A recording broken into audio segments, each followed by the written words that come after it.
He told her she deserved someone better. She showed up every Tuesday anyway. What happened next broke him completely, and then rebuilt everything he thought he'd lost. Drop your city in the comments right now so I can see how far this story has traveled. And if it pulls at something real inside you, hit that like button and stay with me until the very end. I promise you won't regret it. The apple pie was still warm when Vivian crossed the field.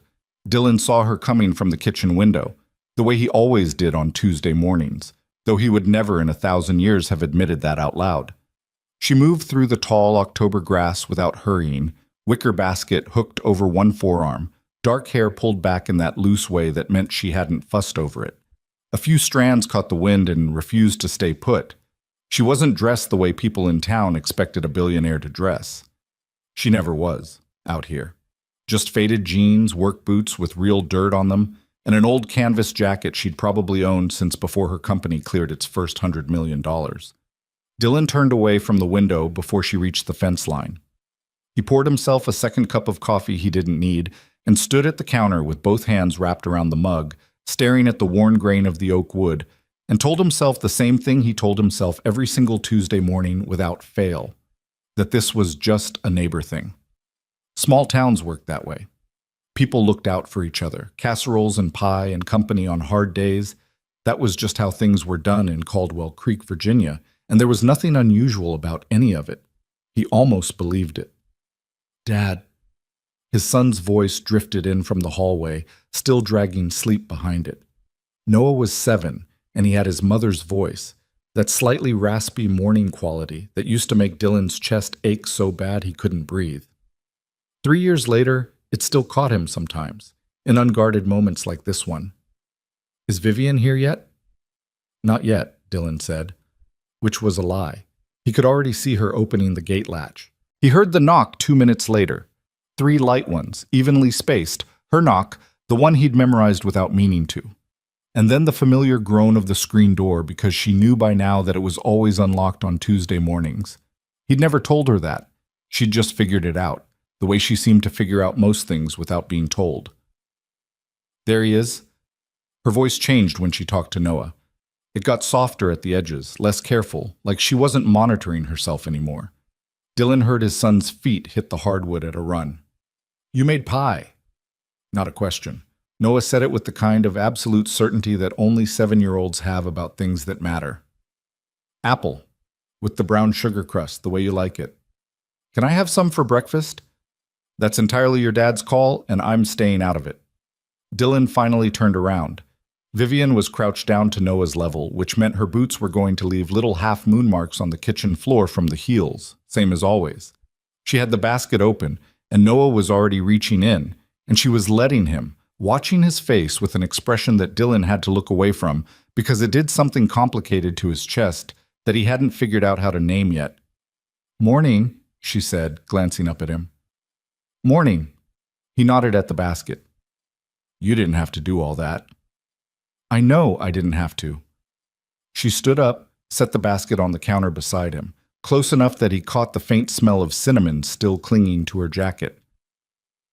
I wanted to. There's a difference. That was the thing about Vivian Sterling, that nobody who knew her only from magazine profiles or shareholder meetings ever really understood. She said exactly what she meant, always, without softening it into something more comfortable. It had unnerved Dylan when they first met, 2 years after Sarah died, when Vivian bought the property next door and showed up at his fence one afternoon to introduce herself and ask whether he'd be bothered by the greenhouse structures she was planning to build. He'd expected someone polished and performative. Instead, he got a woman who looked him straight in the eye and shook his hand like she was making a contract and meant to keep it. He hadn't known what to do with her then. He still didn't most days. Coffee's fresh, he said, because it was easier than most other things he could have said. I brought some. The good stuff. She pulled a thermos from the basket, set it on the table. I had my supplier ship beans from that farm in Guatemala I was telling you about. The elevation affects the... She stopped herself, smiled slightly. You don't care about the elevation. I care that it tastes good. It tastes good, trust me. Noah had climbed up onto his regular chair at the kitchen table, the one closest to the window, the one that had been his chair since he was old enough to sit in it without a booster, and was looking between the two of them with the sharp, cataloging attention that children apply to adult conversations they haven't been invited into. Dylan recognized that look. He'd been seeing more of it lately. "Can I be excused from school today?" Noah asked. "No," Dylan said. "What if I was sick?" "Are you sick?" Noah considered this with genuine deliberation. "Maybe." "You're not sick." "I could be getting sick." Vivian pressed her lips together to keep from laughing and started unpacking the rest of the basket. A container of cut fruit, a small paper bag that probably had one of those cranberry scones Noah had declared his favorite 3 months ago, and she'd been making ever since. And Dylan watched her move around his kitchen with the kind of ease that happens slowly, incrementally, so gradually that one day you look up and realize someone has become comfortable in a space without you ever consciously deciding to let them in. He didn't know exactly when that had happened with Vivian. That was the problem. Dylan Mercer had bought the ranch at 30, 2 years into his marriage with Sarah, with money they'd saved for 6 years and a loan that had taken another 6 to pay off. 400 acres of Virginia hill country, good soil, a farmhouse that needed more work than the inspector had mentioned, and the particular kind of silence that only exists far enough from town that you can't hear other people's problems. He'd loved it from the first day. Sarah had loved it too, which was what mattered. She'd stood in the middle of the kitchen on the day they got the keys and turned in a slow circle, taking it all in. The low ceilings, the cracked plaster, the single window over the sink that looked out at the field. And she'd said, "This is where we're going to make our whole life." Just like that. Certain, the way she was certain about most things. She was right, and then she wasn't. A blood clot, the doctor said. Unpredictable. Undetectable until it wasn't. She was 31 years old and Noah had just turned 4, and Dylan had been out checking the south fence line when it happened, and he'd missed the call twice before he saw it. 3 years. That was how long it had been. People told him, gently and then less gently as time passed, that it got easier. And in some technical sense, that was true. He had stopped waiting for the specific physical pain, the punch in the sternum sensation that used to hit him randomly in the middle of ordinary moments, reaching for a coffee mug or watching Noah sleep. That particular sharpness had dulled down to something more like a chronic ache, background noise, always there, but not always loud. What nobody told him was that easier and better were 2 completely different things. He ran the ranch alone. He woke up at 5:15 every morning without an alarm, made breakfast, got Noah ready for school, handled the cattle and the equipment and the accounts and the fence repairs and the hiring decisions and every other piece of a working ranch that was supposed to be a 2-person operation and was not. He cooked dinner most nights. Simple things, things Noah would eat without negotiating. And then he sat in the living room after bedtime with the television on and the volume low, and he was fine. He was doing fine. Everyone who asked got told he was doing fine. And it was true enough that he didn't feel dishonest saying it. He just wasn't doing much beyond fine. And then Vivian Sterling bought the Harlan property next door and showed up at his fence and looked him straight in the eye, and gradually, so gradually he hadn't tracked the progression, Tuesday mornings started to feel like the part of the week he was moving toward rather than just through. She stayed for an hour that morning, the way she usually did. They sat at the kitchen table after Noah left for school. The bus came at 7:50, and Noah had made his opinion of this known on many occasions without it making any difference. And they drank coffee and talked about the kind of things that don't sound important when you describe them later but felt easy and real in the moment. The storm system coming in from the west. The new irrigation technology Vivian was testing in her eastern greenhouse. Whether the yield data was going to justify the installation cost. The fence section near the creek that Dylan needed to replace before winter. A book Noah had apparently told Vivian about, some illustrated thing about deep-sea creatures, that she'd ordered and left in the basket without making any announcement about it. "You don't have to keep buying him things," Dylan said. "It was $8. "That's not—" He stopped, reset. "It's not about the money. I don't want him thinking that's what people do. That affection comes with a price tag." Vivian set down her mug and looked at him with that direct, level gaze that he found simultaneously easy and difficult to hold. Do you actually think that's what I'm teaching him? Dylan was quiet for a moment. No, he admitted. I don't. I bought him a book because he mentioned it and I thought he'd like it, and it cost $8, and it made me happy to do it. That's the whole story, Dylan. She picked her mug back up. You're allowed to let people do things for you without turning it into a problem. I'm not turning it into a problem. She gave him a look. I'm flagging a concern, he said. That's what people who are turning something into a problem say when they don't want to admit they're turning something into a problem. He laughed, which he hadn't expected. That happened sometimes with her. Something would slip out before he could edit it, some genuine, unguarded reaction, and it always caught him off guard, like finding a door in a wall you thought was solid. You're annoying sometimes, he said. You've mentioned that. She was smiling now. First time was about 3 months ago. I've been keeping track. Why? Because it always means I said something true. The kitchen was quiet for a moment. Outside, the wind was picking up. He could hear it moving through the old oaks along the fence line, that low sigh that meant the weather was shifting. The pie's good, he said. Tell me you're not taking some advanced baking course or something. I've been making apple pie since I was 12 years old in my grandmother's kitchen in Roanoke. She said it without any weight, just fact. That has nothing to do with money or success or any of the rest of it. Some things are just what they are. He looked at her then. Really looked.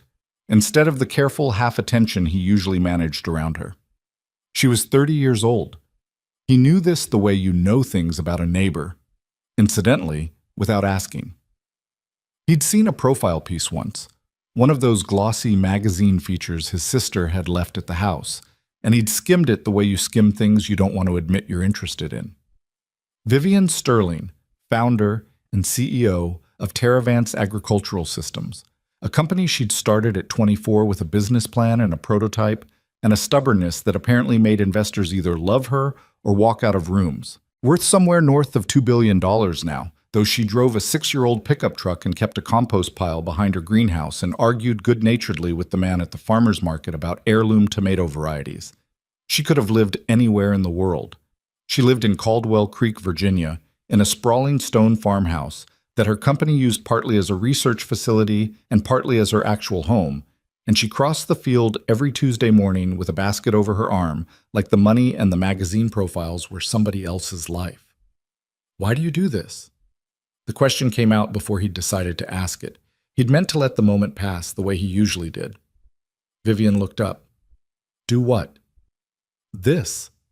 He made a vague gesture. Tuesday mornings, the food, He stopped, because he wasn't sure how to finish the sentence without saying too much. She didn't answer right away. She turned her coffee mug slowly in her hands, looking down at it, and for a moment she looked younger than 30, or maybe just more unguarded than usual, like she was deciding how honest to be. Because I want to, she said finally. Same answer as before. That's not really an answer. It's an honest one. He should have let it go. He knew that. He could feel the edge of something in the conversation that he wasn't ready to walk up to, and the sensible thing, the thing he'd been practicing for 3 years, the management of his own emotional life, was to steer away from it. You could be doing about 10,000 other things on Tuesday mornings, he said. I could, she agreed. I choose not to. Vivian. Dylan. The way she said his name was quiet and completely unbothered, like she had nowhere else to be and no anxiety about where this was going. I'm here because I want to be here. Because you and Noah are... She paused, chose her words with care. Because this matters to me. This place, these mornings, the way Noah tells me about whatever he's been reading, like he's briefing me on critical intelligence. A small smile. You being difficult about pie. The wind moved through the oaks again. Dylan looked out the window at the field, at the grass flattening in the gusts. And he thought about Sarah the way he always thought about Sarah when something moved in him that he didn't expect. I'm 32 years old, he said. I've got a 7-year-old and 400 acres and more grief in me than I know what to do with most days. He said it flat, like he was reading from a list.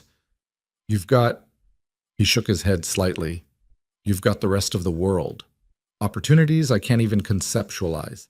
You could have someone who doesn't come with all of... Another pause. All of this.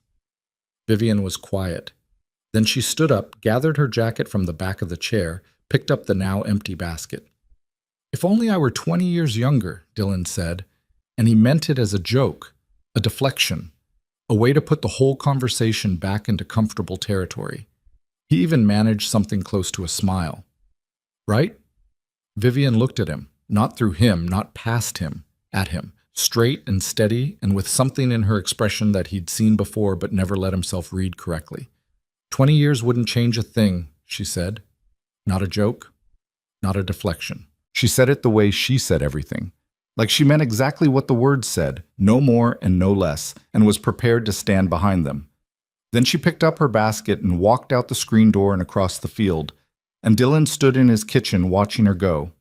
And the coffee in his mug went cold, and the wind pushed against the windows, and for the first time in a very long time he felt something he didn't have a safe name for move through his chest like weather. He stood there for a while after she disappeared from view. Then he went out to check the south fence because there was always work to do, and work was something he understood, and understanding something felt necessary right now. But he couldn't stop hearing it. 20 years wouldn't change a thing. He swung his truck door shut harder than he meant to. Gravel scattered under his boots as he walked the fence line in the gray October wind, checking posts and wire with hands that knew what they were doing, even when his head was somewhere else entirely. He'd been managing this. That was the word he kept returning to. Managing. His grief, his loneliness, the particular silence of a house where a person used to be and wasn't anymore. Managing it like a piece of equipment that needed daily maintenance to keep from breaking down entirely. Routines. Work. Noah's school schedule and soccer practice, and the small, reliable architecture of a life organized around another person's needs because it was easier than sitting with your own. And then she'd said those 7 words, and something in the machinery had shifted, and he could feel it, this low, dangerous hum underneath everything, and he did not know what to do with it. He was still trying to figure that out when his phone buzzed. His sister, Mara. "How was Tuesday?" she texted. Because Mara knew about Tuesdays. Mara knew about everything, because she had the particular talent of older sisters for extracting information you hadn't planned to share. He put the phone back in his pocket without answering. That was an answer in itself, probably. The week that followed was strange in a way Dylan couldn't fully articulate. Nothing on the surface had changed. He still woke at 5:15, still made breakfast, still drove Noah to the bus stop when the weather was bad, which it was, that week. A cold front pushing through, the temperature dropping 15 degrees in 2 days, the kind of October snap that reminded you what was coming. He worked through it, the way he always did. Cattle and fences and the diesel tractor that was developing an ominous knock in the engine he needed to get looked at before winter. The ranch didn't change. The routine didn't change. Noah was Noah, relentlessly himself, talking about deep-sea creatures at dinner with the focused intensity of a marine biologist in training, dragging out bedtime with increasingly creative strategies, leaving shoes in the middle of every room Dylan needed to walk through in the dark. But Dylan had started noticing things.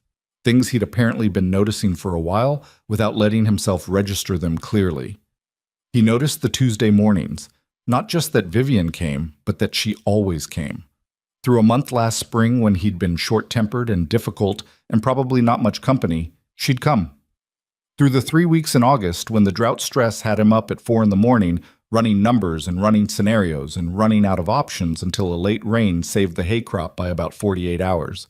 She'd come every Tuesday and brought food and sat at the table and didn't tell him it was going to be fine, which was what everyone else said and which meant nothing.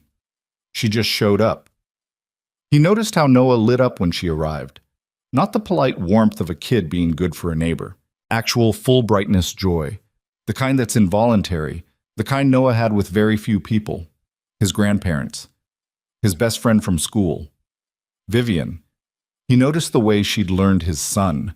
Not from asking questions. She didn't pepper people with questions. Wasn't that kind of person. But from just being present and paying attention. She knew Noah hated the feeling of tags and shirts and always cut them out before giving him anything. She knew he processed new information by going quiet for several days and then coming back with 17 questions all at once. She knew he liked to sit in the truck during rainstorms and just listen. Dylan didn't know how she'd learned that last one. He hadn't told her. Noah must have mentioned it, or she'd observed it, and either way she'd filed it away without making a production of it. He noticed all of this, and he'd been noticing it for months, he realized. He'd just been very carefully not drawing any conclusions from it, because if he drew conclusions, then he had to do something with them, and he didn't know what to do with them. He made it to the following Thursday before Mara showed up. She did this sometimes, drove the 40 minutes from her place in Staunton without calling ahead, which she knew he found aggravating and did anyway. She arrived at noon on a cold, clear Thursday with a pot of soup and the particular expression she wore when she had decided to discuss something whether he wanted to or not. "I was in the area," she said. "You were not in the area. There's nothing in this area. I thought I'd see how you were doing." "I'm fine." "You didn't answer my text Tuesday." "I was working." "You're always working." She moved into the kitchen, set the soup on the stove, and turned around with her arms crossed. Mara was 5 years older than him, dark-haired where he was fair, and had the quality of a person who had thought things through entirely before beginning any conversation. "How's Vivian?" Dylan said nothing. "Ah," Mara said. "Don't." "I didn't say anything." "You said, 'ah.' That's a whole paragraph with you." She smiled, which he wasn't in the mood for. She pulled out a chair and sat down at the table where Vivian had sat 4 days earlier, and Dylan had the sudden, uncomfortable awareness that he remembered exactly which chair Vivian had been in, the angle of the morning light on her face, the way she'd looked at him before she said those words. "She said something," Mara said. It wasn't a question. "We had a conversation." "About?" "About—" He stopped, sat down across from her. "She said something, and I don't know what to do with it." "What did she say?" He told her. Mara listened, the way good listeners do, without filling the silences, without reacting while he was still talking. When he finished, the kitchen was quiet, except for the soup beginning to simmer on the stove. "Dylan," Mara said, "I know. She's been showing up every Tuesday for almost 2 years. I know.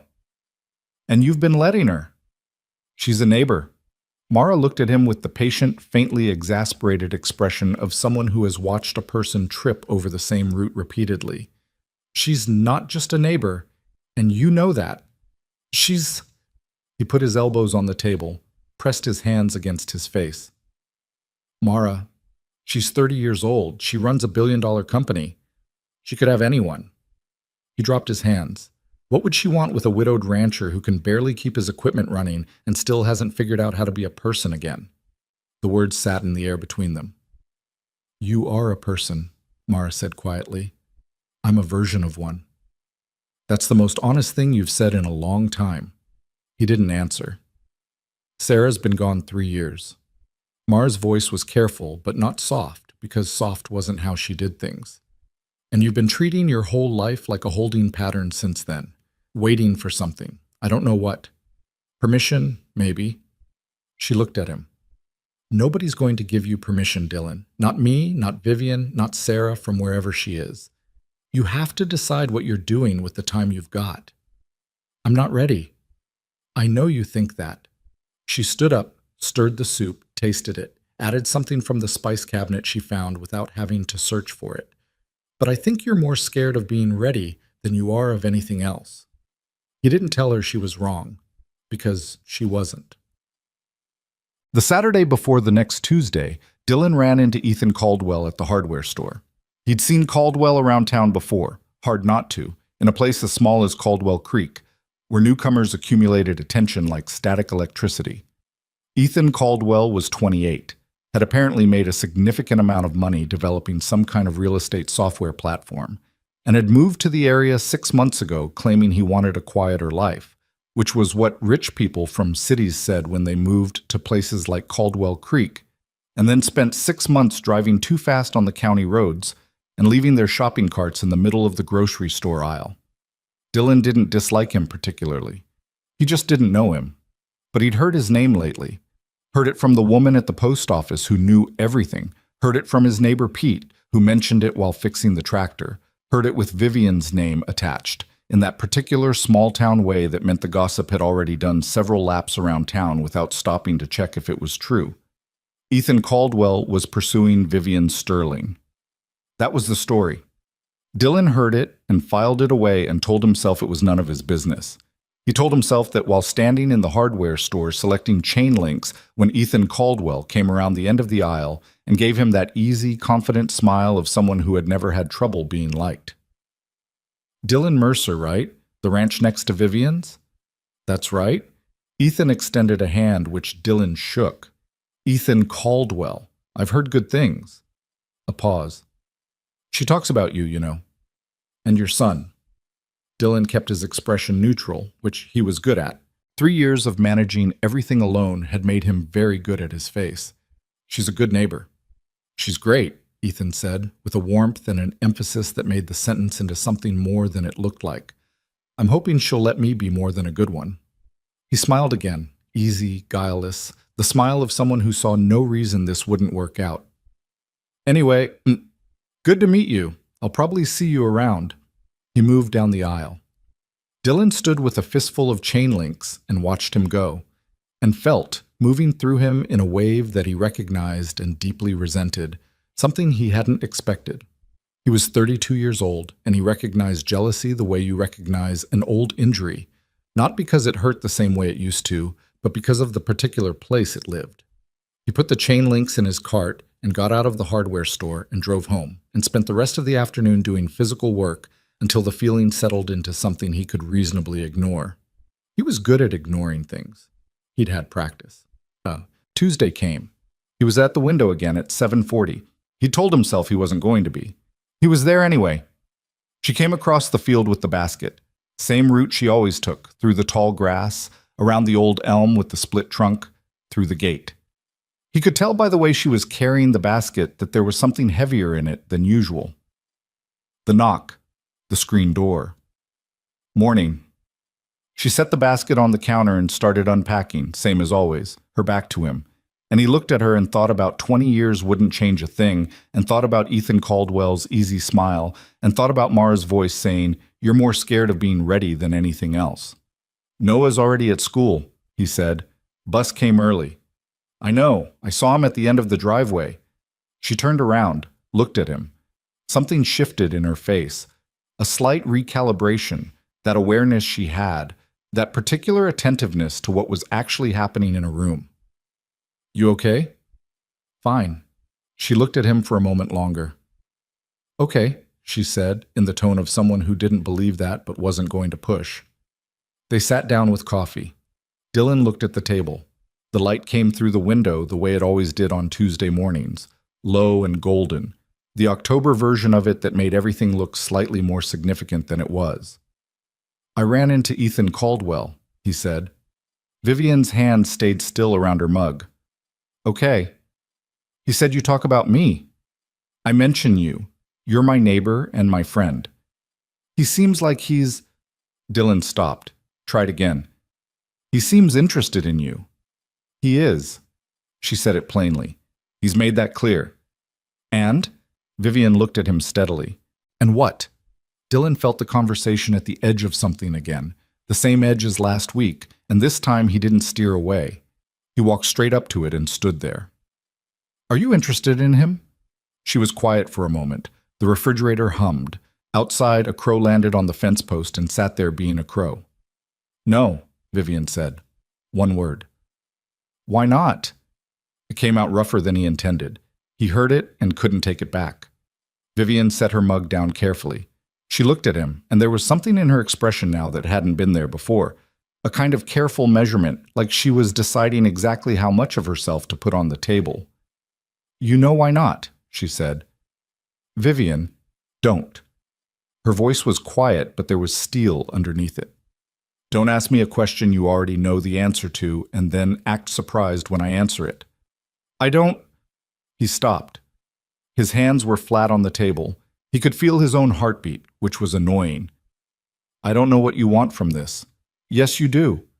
"I'm not what you should—" "Dylan." She said his name the way she had before. Steady, unhurried, like she had every intention of finishing this sentence. "I'm a grown woman. I'm 30 years old. I have a company, 2 patents, more money than I can reasonably spend, and a very clear sense of what I want and don't want. A pause. Don't tell me what I should want. That's not yours to decide. He looked at her. She looked back. The crow on the fence post left. I'm still... He heard his own voice catch slightly, something he hadn't expected, and he pushed through it. I'm still in the middle of something, Vivian. Something I don't know how to get out of. And I don't think it's fair to... To what? To let me make my own choices? To ask you to wait around while I figure out how to be a human being again. The silence that followed was different from the comfortable silences they usually moved through. This one had edges. Vivian picked up her mug, finished the last of her coffee, set it back down. When she looked at him again, her expression had changed. Something had gone slightly more careful, more controlled, the way a person looks when they're deciding to protect themselves. I'm not asking you for anything, she said. I never have. I come on Tuesday mornings because I want to. I make pie because I want to. I care about you and Noah because I want to. A pause. But I'm not going to keep pretending that I'm just your neighbor, and that's all this is. Because it isn't, and you know it isn't. She stood up, picked up her jacket. Dylan didn't move. I'm not asking you to be ready, she said, and her voice was quieter now, the steel gone underneath it, just the real thing. I'm asking you to at least be honest. She left without the basket. Dylan sat at the kitchen table for a long time after the screen door closed. He looked at the basket sitting on his counter, looked at the half-full thermos of Guatemalan coffee, looked at the window, at the field, at the place where the grass was slightly bent along the path she'd walked back. He sat there until the light changed in the window, until the crow came back to the fence post and left again.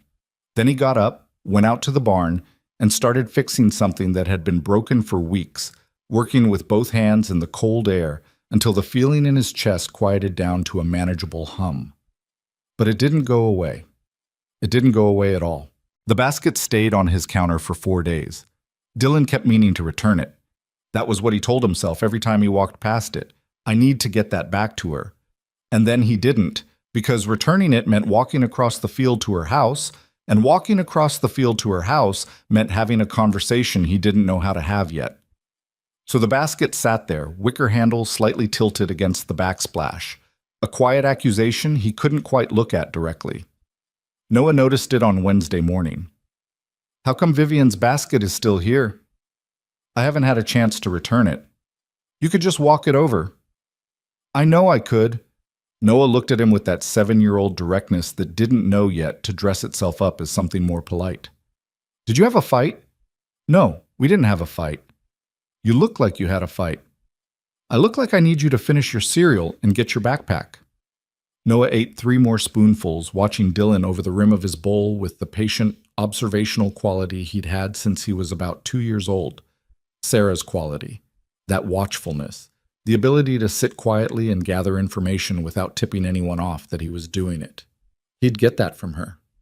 Dylan had always thought that was one of the better things to inherit.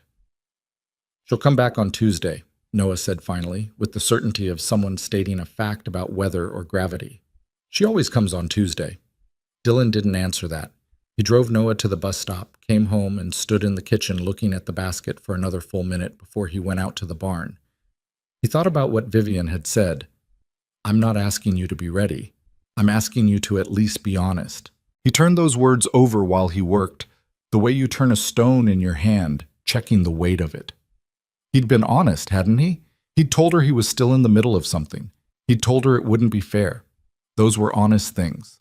But somewhere around noon, while he was lying underneath the diesel tractor with a wrench and a flashlight trying to locate the source of the knock in the engine, it occurred to him that there's a difference between being honest about your limitations and being honest about your feelings. He'd done the first one. He'd been doing the first one for months, carefully and consistently, the way you board up windows before a storm. He hadn't gone near the second one at all. He didn't do anything with that realization. He filed it somewhere and went back to the engine. The knock turned out to be a worn bearing in the injection pump. Fixable, but not cheap and not fast. He spent the rest of the day sourcing parts over the phone, getting prices he didn't love, making decisions he didn't love, which was most of running a ranch. A long, unbroken series of imperfect choices made with incomplete information and an eye on a budget that didn't have much give in it. Dylan had been doing this for years. He was good at it. He didn't always enjoy it, but he was good at it, and there was a certain grim satisfaction in that. He made pasta for dinner, the simple kind with olive oil and garlic that Noah would actually eat. And they sat at the kitchen table and Noah told him at some length about a type of jellyfish that had no brain and no heart, and was technically immortal under the right conditions. And Dylan listened and asked questions and felt, alongside the ongoing low-grade weight in his chest, genuine gratitude for this particular 7-year-old who had somehow kept him functional for 3 years through sheer force of being alive and needing things. "Dad," Noah said, twirling pasta with a focus that suggested the next question had been building for a while. "Do you think Vivian is our family?" Dylan set his fork down. "She's our friend," he said carefully. "I know she's our friend, but she's kind of like family, right? Like how Uncle Pete is family even though he's not actually our uncle. Pete was his neighbor, 2 properties over, a 60-year-old cattle rancher who had known Dylan's father and had appointed himself a kind of unofficial uncle to Noah without anyone asking him to. The comparison was not inaccurate in structure, Dylan supposed, but it wasn't the same thing. "It's a little different," Dylan said. "How?" He looked at his son across the table. Noah was looking back at him with those gray eyes, waiting, genuinely asking, not trying to lead him anywhere. 7 years old and completely sincere. "I don't know exactly," Dylan said, because it was true. Noah seemed to accept this. He went back to his pasta and his jellyfish facts, and Dylan picked his fork back up, and the kitchen was warm against the cold outside, and the basket was still on the counter behind him, and he sat with all of it. The warmth and the weight and the question he didn't have an answer for. Until bedtime. The following Tuesday came and went without Vivian. He hadn't expected that. Even though she'd left without the basket, even though she'd told him she couldn't keep pretending, some part of him had assumed, had banked on, without examining the assumption, that she would still come. The Tuesday mornings were structurally fixed, load-bearing in the architecture of his week, and they would continue regardless. They didn't. By 10 o'clock, when she hadn't appeared, he found himself standing at the kitchen window, doing the thing he'd never admitted to doing, and the field was just field, grass and wind, and the distant tree line, and nothing else. The porch on her side was empty. The gate was closed. Noah had asked twice before school. Dylan had told him she probably had work things. Noah had looked at the window, and then at Dylan, and then back at the window, and didn't say anything else, which was somehow worse than if he had. Dylan went through the day. He did the work. He didn't stand at the window again, or he stood at it only the once more around 2 in the afternoon, briefly, when the wind shifted and the light changed, and something about the angle of the shadows made him look up without deciding to. The field was still just field. He got through it. He was good at getting through things.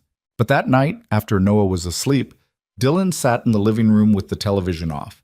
He'd turned it on and then turned it off again almost immediately because the noise felt wrong somehow. And he looked at the room around him the way you look at a familiar place when something has shifted your angle on it. Sarah was in this room. She always was. Not in the way people said it at funerals, not in some abstract comforting notion, but in the literal specific details of the space. The quilt on the armchair that she'd bought at an estate sale in Harrisonburg and loved unreasonably. The lamp with the blue base that she'd picked out online and he'd thought was too small, and she'd told him he had no idea what he was talking about, and she'd been right. The framed photographs on the wall. The 2 of them at the coast the summer before Noah was born, laughing at something the camera hadn't caught. Noah as a newborn in her arms. Her face exhausted and radiant in that specific way of people who have just done something enormous. Dylan looked at these things. He sat with them, the way he rarely let himself do anymore because it had felt, for a long time, like the functional equivalent of opening a door he wouldn't be able to close again. He thought about something Mara had said. "You've been treating your whole life like a holding pattern." He hadn't disagreed with her, but he also hadn't fully understood it. Not in the embodied way that makes a thing real rather than just intellectually registered.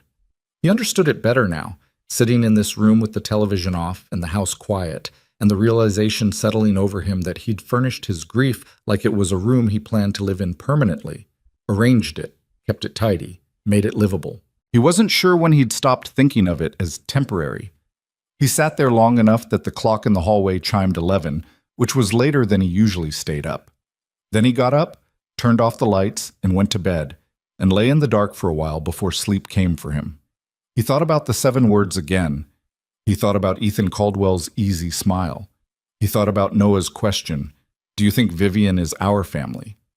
And the honest answer he hadn't given, which was that he didn't know, which was itself a kind of answer. He slept badly and was up before the alarm, which wasn't unusual, and went out into the cold dark to start the day. The second Tuesday without her was harder. He'd expected it to be easier. Logic suggested that if the first one didn't break anything, the pattern would hold. But the second one had a different quality. It wasn't the surprise of absence anymore. It was just absence, plain and factual, like a chair that was no longer in the room. He noticed the empty space the chair had occupied. He kept almost sitting in it by reflex. Noah didn't ask that morning. He just ate his breakfast looking at his plate and was quiet on the way to the bus stop, which for Noah was more communicative than a speech.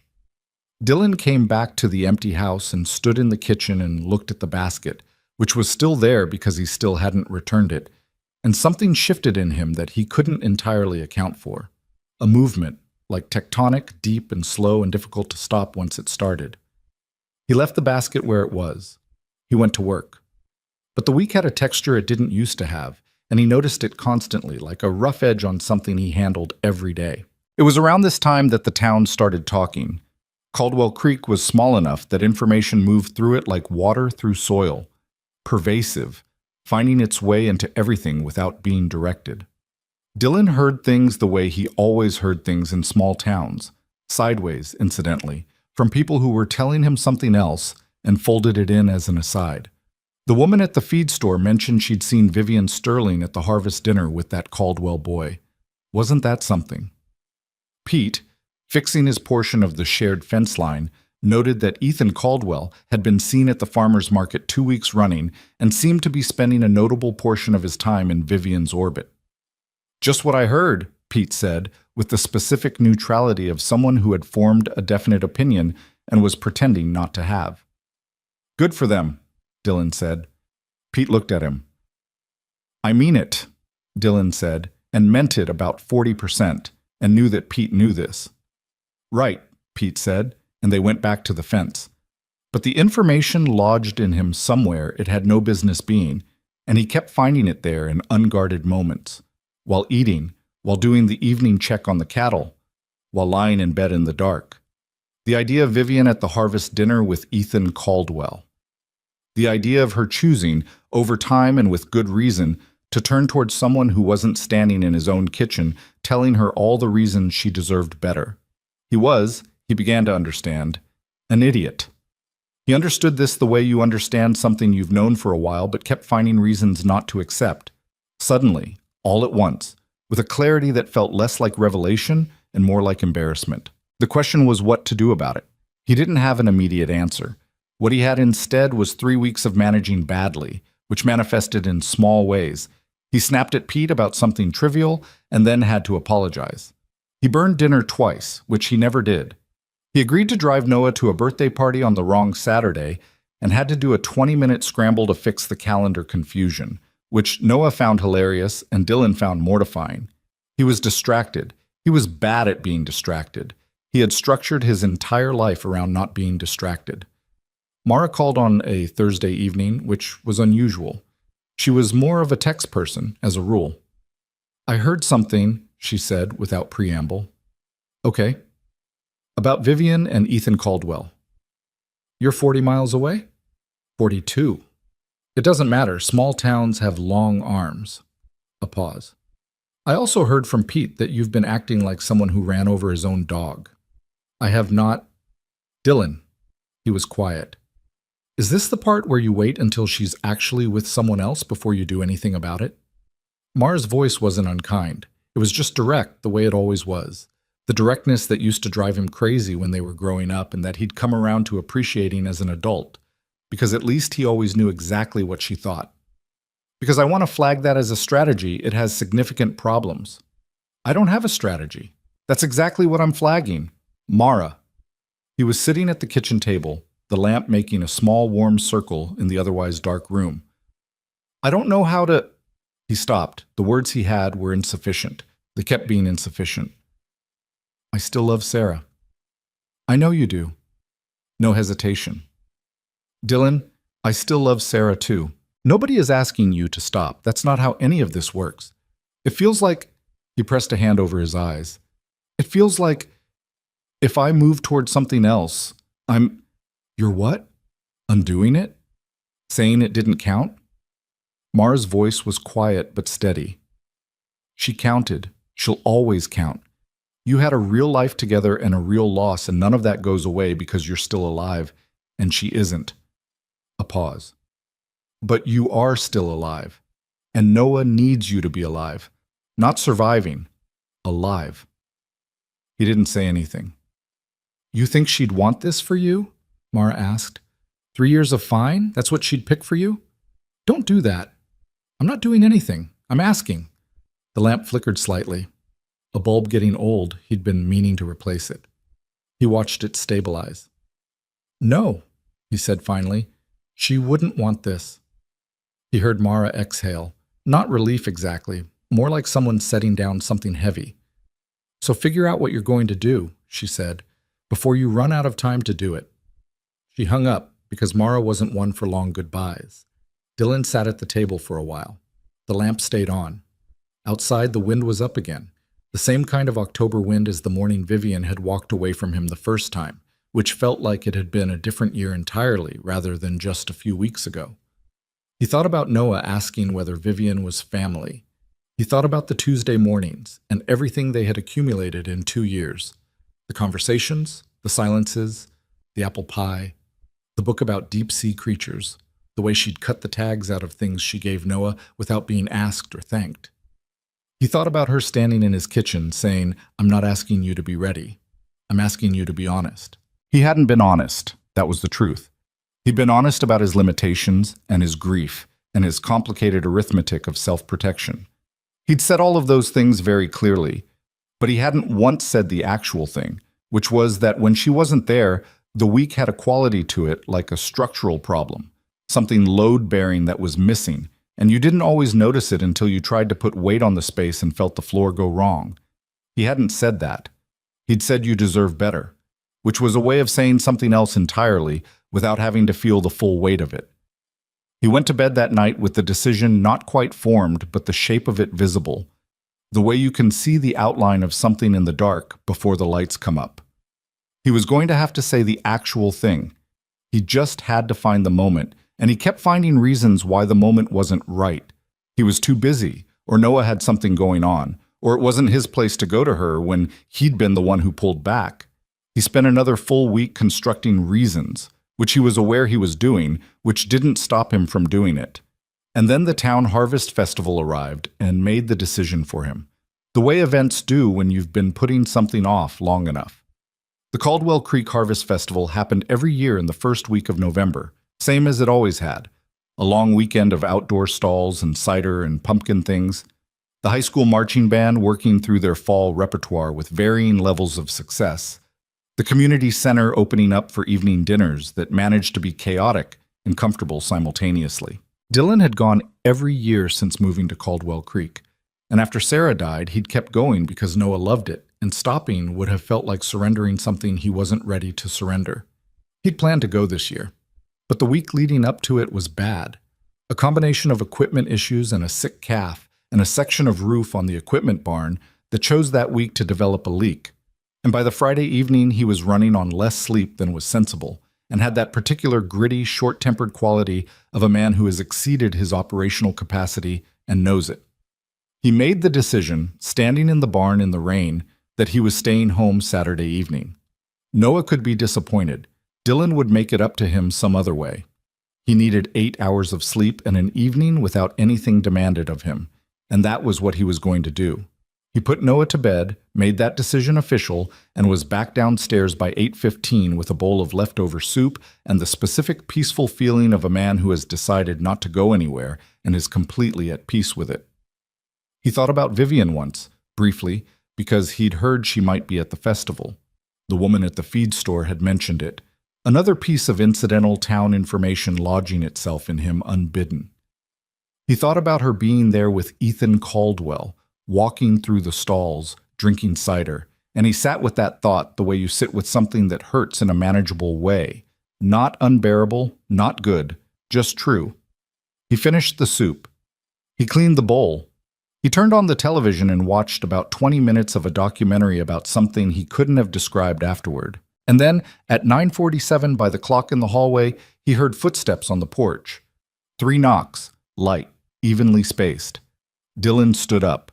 He crossed the living room and opened the front door, and Vivian was standing on his porch in the cold, her jacket damp at the shoulders from the light rain that had started an hour ago. And she looked at him and he looked at her, and neither of them said anything for a moment. She'd been at the festival. He could tell from the faint smell of cider, and she had a program from the evening dinner folded in her jacket pocket, one corner of it sticking out. Her hair was down, which she didn't usually wear it, and there was a tension in her face that he recognized from their last conversation, the controlled, careful look of someone managing themselves. "Vivian," he said. "Can I come in?" He stepped back. She came inside, stood in the middle of his living room, and looked around it the way people look at familiar spaces when they've been away from them, and something has shifted. He closed the door behind her and turned around. "Ethan asked me tonight," she said. "He wants to start something serious, a real relationship." Dylan felt the floor go slightly wrong under him. "What did you say?" She looked at him directly with that look she had. "I said no." He let out a breath he hadn't known he was holding. "But I need you to hear something," Vivian said, and her voice was steady, but there was something under it that wasn't. "Because I can't keep doing this. The Tuesday mornings were—" She stopped, pressed her lips together for a moment. "I can keep coming. I want to keep coming. But I can't keep showing up and pretending that what I feel is just—" She made a small, frustrated gesture. "Neighborly concern, or whatever we've been calling it." "We haven't been calling it anything," Dylan said. "Exactly." He looked at her. He was aware, suddenly and acutely, of everything in this room. The quilt on the armchair, Sarah's lamp with the blue base, the photographs on the wall. He'd stood in this room with this woman before, but not like this. Not with this particular quality of air between them. "Why did you say no to him?" he asked. "And I want the real answer, not the careful one." Vivian looked at him for a long moment. The rain tapped against the windows. "Because I'm in love with you," she said. "I've been in love with you for a long time, and I've been managing it very well, and tonight I am tired of managing it. So there it is." She said it flatly, without performance, like she was reading him a fact from a document she'd prepared, like she'd decided to be done being careful about it. The room was very quiet. "You're in love with me," Dylan said. "Don't repeat it back to me like a question. You heard it. Vivian, I'm not finished." She took one breath, deliberate. "I'm not asking you to fix everything right now. I know it's complicated. I know about Sarah, and I know about what you carry. I'm not asking you to put that down. But I need you to stop telling me what I deserve and who would be better for me and how you're too broken or too old or whatever the current version of the argument is." Her voice cracked slightly on the last few words, just slightly, enough that he knew she hadn't planned for it to. "I'm a grown woman. I'm in love with you. And I need you to at least—" She stopped, looked at the floor, then back up at him. "I need you to tell me the truth. Whatever it is. Even if it's that you don't feel the same way. I can handle the truth. What I cannot handle is another conversation where you tell me I deserve better and then I go home and we both pretend that's a sufficient answer." Dylan stood in the middle of his living room with the photographs on the wall and the rain on the windows, and the woman in front of him who had shown up every Tuesday for 2 years and cut the tags out of his son's shirts and never once asked him to be anything other than what he was. He thought about what to say. He ran through several versions, all of them careful, all of them managing. Then he stopped managing. "I feel the same way," he said. Vivian went very still. I felt the same way for a long time, he said. And I've been so afraid of it that I convinced myself I was being responsible. I told myself I was protecting you. He heard what that sounded like, out loud, without the interior logic that had made it seem reasonable. I was protecting myself. The words sat between them. Dylan, let me finish. He took a step toward her, not many, just one. I still love Sarah. That's not going to change, and I'm not going to pretend otherwise. But somewhere in the last 2 years, you're in my life in a way that I don't know how to... He stopped, tried again. When you weren't there on Tuesdays, the week felt wrong. That's not neighborly concern. Vivian was looking at him very carefully, like she was making sure what she was hearing was real. I don't know how to do this, Dylan said. I don't know how to start something new when I'm still... He gestured vaguely at the room, at himself. All of this. I'm still in the middle of all of this. I know, she said. And I don't think that's going to be easy for you. I know that too. Vivian? He looked at her. I'm not offering you something uncomplicated. I've never asked for uncomplicated, she said. I've asked for honest. That's all. A pause, and something softened in her expression. The controlled look finally loosening, letting something warmer underneath show through. This is honest, right? Right now. This is you being honest. Yeah, he said. This is me being honest. The rain moved against the windows. The lamp with the blue base put its small yellow light on the room. Neither of them moved for a moment, and then Vivian let out a breath that seemed to come from somewhere deep, and some of the tension she'd been holding in her shoulders released, and she looked at him with an expression that was complicated and real, and not perfectly happy, not uncomplicated, not anything as simple as relief. Just true. The same way all of her was true, without the softening. Okay, she said. Okay, he said. They stood in the living room, not touching, rain on the windows, and it wasn't a beginning exactly. It wasn't a clean moment with clean edges, because nothing in either of their lives had those. It was just two people finally standing in the same room without pretending to be somewhere else. It was enough, for now. But when Vivian left an hour later, walking across the dark field with a flashlight she'd borrowed from his kitchen drawer, Dylan stood at the window and watched the small light move through the grass. And he felt something he hadn't felt in 3 years. Not happiness, not exactly, and not the absence of grief either. Something alongside both of those, its own separate thing. He stood there until her porch light came on in the distance. Then he turned away from the window and went upstairs.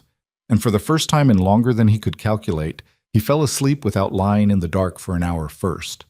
The next morning was Sunday, cold and bright, and with the particular sharp smell of rain-cleared air that he'd always liked. And when he walked into the kitchen to start coffee, he saw the wicker basket still sitting on the counter where it had been for 3 weeks. He picked it up, held it for a moment. Then he put it by the door, so he'd remember to return it. He returned the basket on Sunday morning. He told himself it was practical. She needed it back. It had been sitting on his counter for 3 weeks. It was just the right thing to do. He told himself this while pulling on his jacket, while picking up the basket, while walking across the field in the cold, bright air with the smell of last night's rain still in the grass. He told himself it so many times in the space of a 5-minute walk that by the time he reached her gate, he'd almost convinced himself it was true.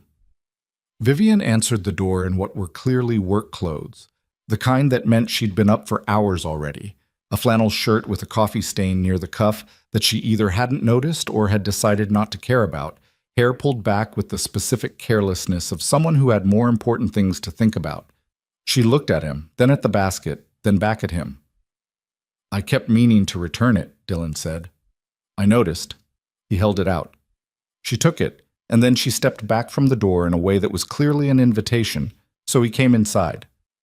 Her house was nothing like what people in town imagined when they thought about where a billionaire lived. They probably pictured marble countertops and the kind of furniture that looks expensive from across the room. What Vivian actually had was a large stone farmhouse that felt lived in the particular way of people who work from where they live. Technical manuals stacked on the kitchen table alongside a bowl of apples, a whiteboard covered in numbers and abbreviations mounted on the wall of what was probably meant to be a dining room, 3 pairs of boots lined up by the door in descending order of mud. The kitchen smelled like coffee and something herbal he couldn't identify.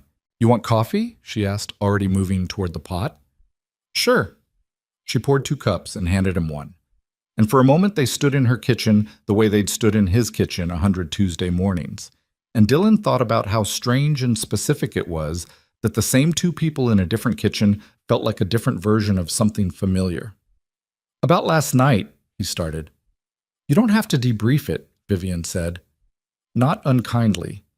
She was leaning against the counter with her mug, and she looked at him with that steady directness he'd spent 2 years learning to hold without flinching.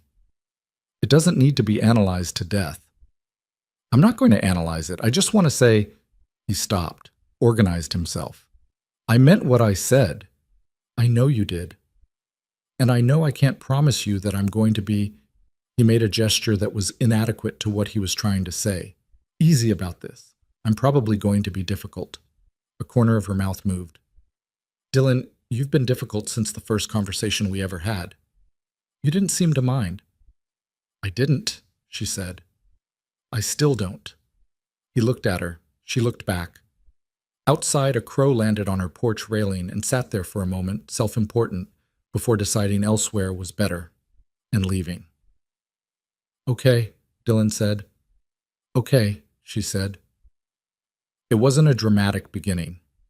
There was no moment of cinematic clarity, no sudden upwelling of certainty that made everything clean. He drove home 20 minutes later with an empty coffee mug behind him and a feeling that was something like relief, and something like standing on a surface he wasn't completely sure would hold. And he didn't know which of those was more accurate. Both, probably. That was usually how things were. What changed in the weeks that followed was incremental and imprecise, the way real things always are. It wasn't a clean line drawn between before and after. It was more like a gradual shift in weather. Pressure changing before the temperature does, before you can name what's different, just aware that something in the air has moved. Vivian came back on Tuesday.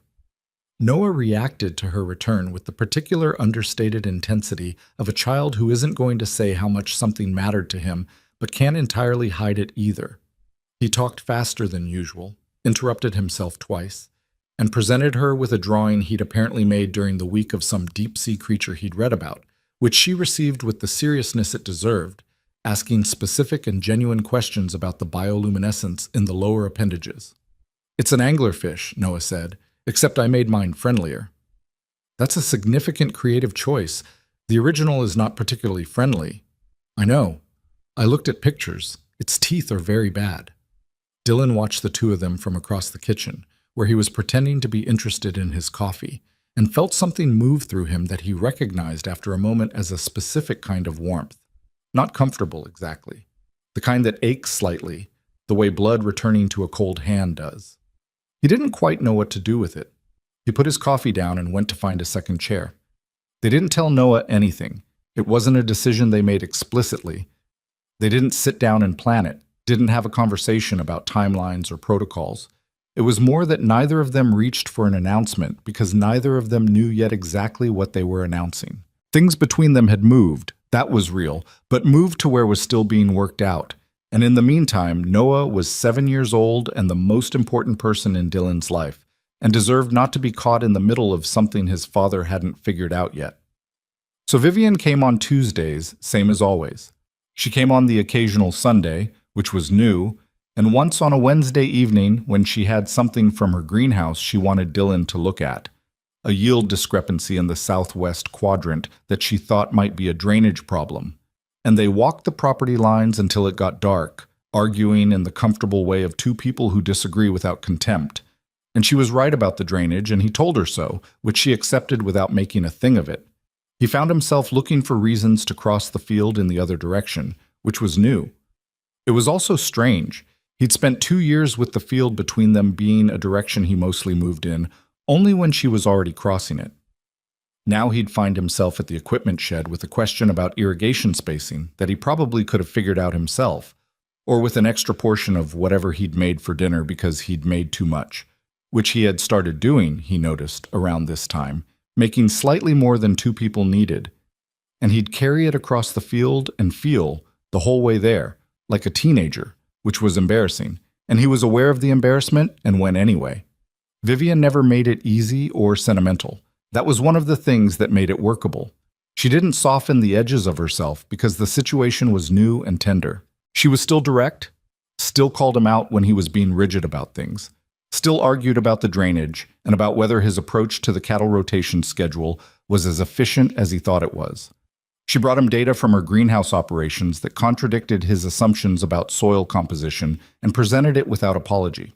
He argued back, lost on 2 points, won on one, and felt inexplicably better about the whole thing than if he'd won all 3. "You're different lately," Pete said one afternoon, which was Pete's version of an extensive personal inquiry. "How so?" Pete looked at the fence post they were both looking at and shrugged one shoulder. "Less like a man waiting for something bad to happen." Dylan thought about that. "I'll take it." "Things going good with the Sterling woman?" Dylan paused. "We're figuring something out." "Good," Pete said, with no particular inflection. Then he went back to the fence because Pete had the excellent quality of knowing when a conversation was done. The town, predictably, had opinions. Small towns always do about things that are technically none of their business.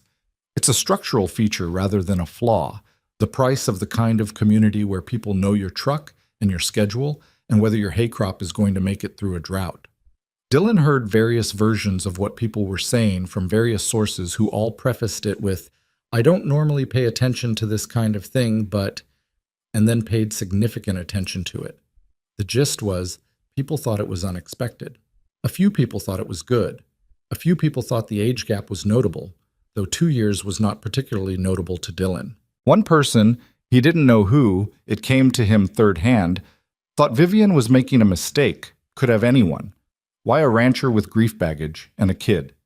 He heard that one and sat with it for an evening, not because it hurt exactly, but because it articulated the argument he'd been making to himself for months, and hearing it from outside made it sound both more and less reasonable than it had from inside. He mentioned it to Vivian.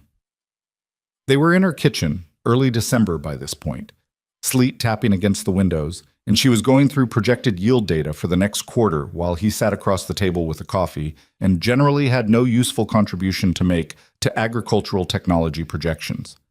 She looked up when he said it. "Grief baggage," she repeated.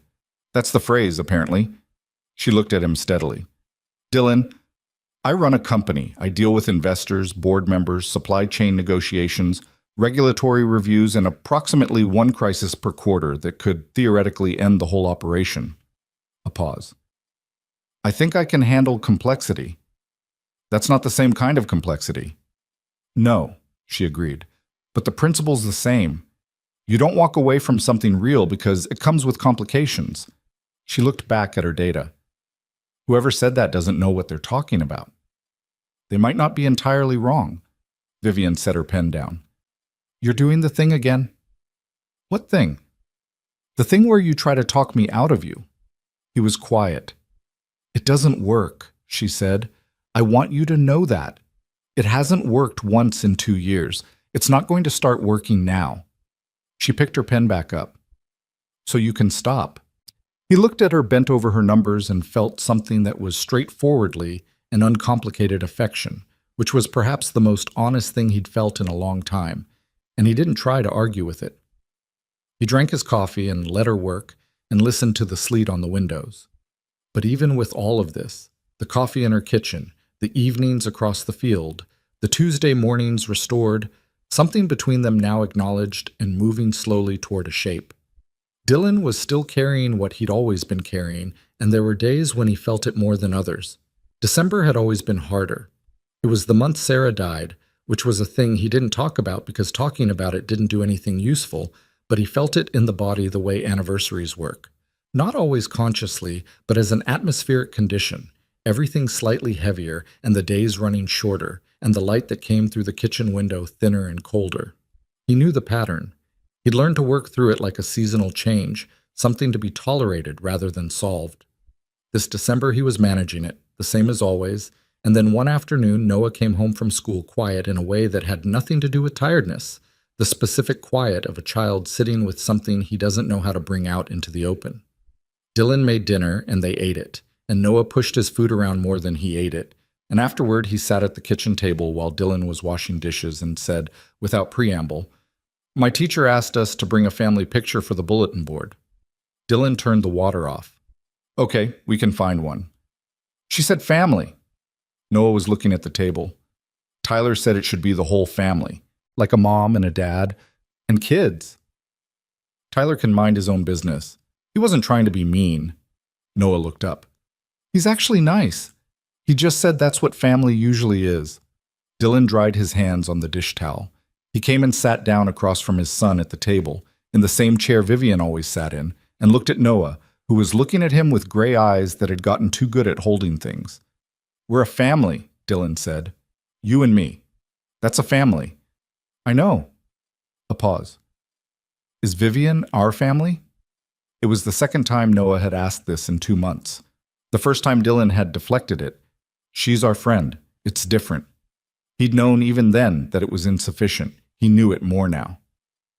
"She's..." He looked at his son. "She's someone I care about very much. And she cares about you. What that makes her is something we're still figuring out." Noah considered this. Figuring out like a math problem? Or figuring out like when you say you'll think about something and you actually just decide later? Dylan almost smiled. A little of both, maybe. "Okay." Noah seemed to accept this with the pragmatism he applied to most things. "Can she be in the picture anyway, even if we're still figuring it out?" Dylan thought about it for a moment. "Yeah," he said. "She can be in the picture." Noah nodded, satisfied, and went to find his backpack. Dylan sat at the table for a moment longer, and he thought about the picture. Who was in it, what it looked like, what it meant to let someone into that frame. And he didn't feel panic about it, which surprised him. Just a kind of careful consideration, the way you assess a load before you lift it. He didn't feel ready exactly. He wasn't sure he was going to feel ready. He was starting to suspect that waiting to feel ready was a way of never having to do anything, because ready had conditions that kept shifting. He thought about what Mara had said. You have to decide what you're doing with the time you've got. He was deciding. Slowly, imperfectly, with the reversals and difficult evenings and the particular grief of December sitting in his chest like a stone. But deciding. That felt different from the holding pattern, and different was something. The photograph happened 3 days later, on a Sunday afternoon when Vivian came by to help Noah with a school project about ecosystems, which had somehow become her domain because she had both the knowledge and the patience, while Dylan had the knowledge, but, with his own son, considerably less patience. They spread the project materials across the kitchen table, and Noah directed both adults with the authority of someone who knew what he wanted and wasn't embarrassed about it, and when it was finished, they all three stood back and looked at it, and Noah said, "Vivian, you have to be in the picture." And she glanced at Dylan over Noah's head with a question in the look. Dylan got the camera off the shelf, set it up on the counter, pressed the timer. The resulting photograph was not particularly good. Noah was making a face. Dylan had his eyes slightly squinted against the light. And Vivian looked like she'd just been caught about to say something and wasn't sure whether to finish the sentence. But they were all three there, in the kitchen, under the same light. Noah took it to school on Monday. He came home and reported that his teacher had put it on the bulletin board, corner spot, which Noah considered prime real estate. Dylan heard this and felt something that was either very small or very large. He couldn't tell. It was around this time that the complications began presenting themselves in the way Dylan had known they would, had in fact warned Vivian they would, and that she had said she could handle, which was true, he was learning, in the way that being capable of something and finding it easy are two different things that shouldn't be confused. The complication, initially, was his own mind. He had good weeks and harder weeks, and in the harder weeks he retreated in ways that Vivian noticed and didn't always know what to do with. He was honest about it. When she asked directly, he told her directly, which was new and still not natural, and felt every time like doing something slightly against his instincts. He told her that December was difficult, and why. He told her that some mornings he woke up and the grief hit him with its early days force for no reason he could identify, and he needed to work through it rather than talk through it, and that didn't mean anything had changed. She listened and said she understood and didn't push on the days when he was distant, and it was imperfect. There were moments when he could feel her recalibrating, deciding how to respond to a version of him she couldn't fully map. And he didn't like knowing he was the source of that uncertainty, but he didn't know how to entirely prevent it either. The complication, externally, was the town, and that arrived in the form of a December evening at the community center for the school winter concert. Noah's class was performing, which meant Dylan was there, as he always was for anything Noah was performing in, camera in his jacket pocket, and a folding chair staked out 30 minutes early in the second row because the gym floor was unforgiving and he'd learned his lesson at the third grade Thanksgiving play. Vivian came because Noah had asked her to, had extended the invitation with the matter-of-fact directness he apparently used for all important requests, and she'd said yes and shown up in the same pragmatic boots and the green jacket and sat down next to Dylan with no particular ceremony about it. People noticed. He'd expected that. What he hadn't entirely calculated was the specific texture of being noticed in a room full of people who knew him, who had known him as Sarah's husband, who had brought casseroles to his house 3 years ago, who had watched him manage a grief that the whole town had a proprietary feeling about, because small towns have proprietary feelings about everything that happens in them. He felt it in the way conversations shifted when he and Vivian walked in together. Not hostile, not entirely comfortable either. The particular attention of people recalibrating something they'd understood one way and were now understanding another way. He kept his face neutral and found his chairs and sat down. Vivian sat next to him without making a production of it. She'd noticed the attention too. He could tell by the slight set of her shoulders, the professional composure she put on in rooms where she felt watched, which he recognized because he'd seen it in other contexts. She handled it by simply not engaging with it, which was the right call. The concert was 45 minutes of elementary school music, which meant it was imperfect and earnest and occasionally excruciating in the way that school concerts are. And Noah's class sang 2 songs, and Noah hit most of the notes and was visibly pleased with himself.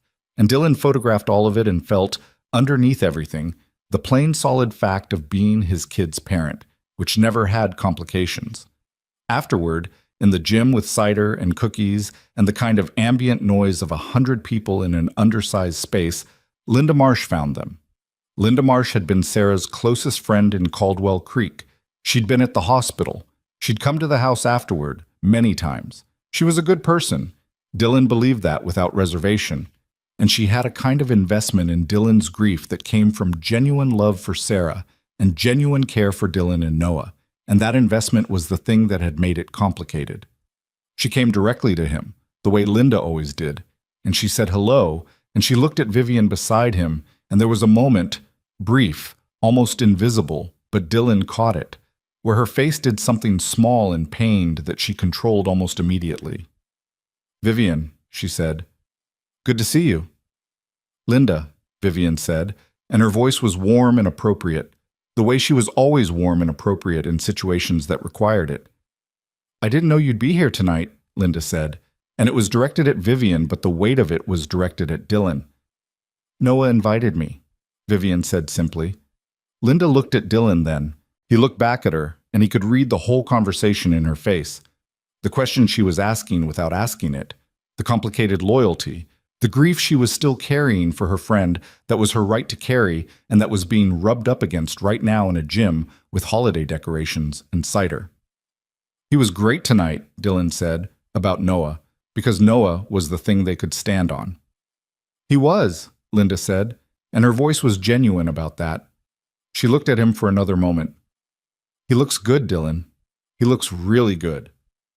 "Yeah," Dylan said. "He does." She moved away to find her own family. Dylan exhaled. "That was hard," Vivian said quietly, not asking. "Yeah," he said. "She loved Sarah." "She did." Vivian was quiet for a moment, then, "We don't have to... I'm not asking you to make people comfortable with this before you're ready." "You're not making anyone uncomfortable," Dylan said. "That's just..." He looked around the room, at the Christmas lights strung along the gym walls, at the kids running between parental legs. "That's just what this looks like from outside. People adjusting." "And from inside?" He looked at her. She was looking at him with that straight gaze, wanting the honest answer, same as she always wanted the honest answer. "From inside," he said, "it's the right thing." He said it, and it was true. And it was also true that it was hard. And both of those things sat in him without resolving into something cleaner, and he was learning that that was not a problem to be fixed. That was just what real was. Vivian held his gaze for a moment. Then she nodded, just slightly, and handed him a cookie from the table beside them. "Don't tell me how much sugar is in this," he said. "I would never." He ate the cookie and stood in the noise of the gym and felt the weight of December and the warmth of the room simultaneously, and found that he could hold both. He found Noah a few minutes later, red-cheeked from running, still wearing his concert shirt that was already coming untucked. Noah made his way to both of them and stood between them in that uncalculating way he had, comfortable with the arrangement without having to announce anything about it. "Did you see the part where Marcus forgot the words?" Noah said. "He just made sounds." "I saw," Dylan said. "Was that bad?" "Everyone does that sometimes." Noah thought about it. "I didn't." "You were great," Vivian said. "The part in the second verse where you came in early was a creative choice." Noah looked at her. "That was an accident." "I know, but it worked."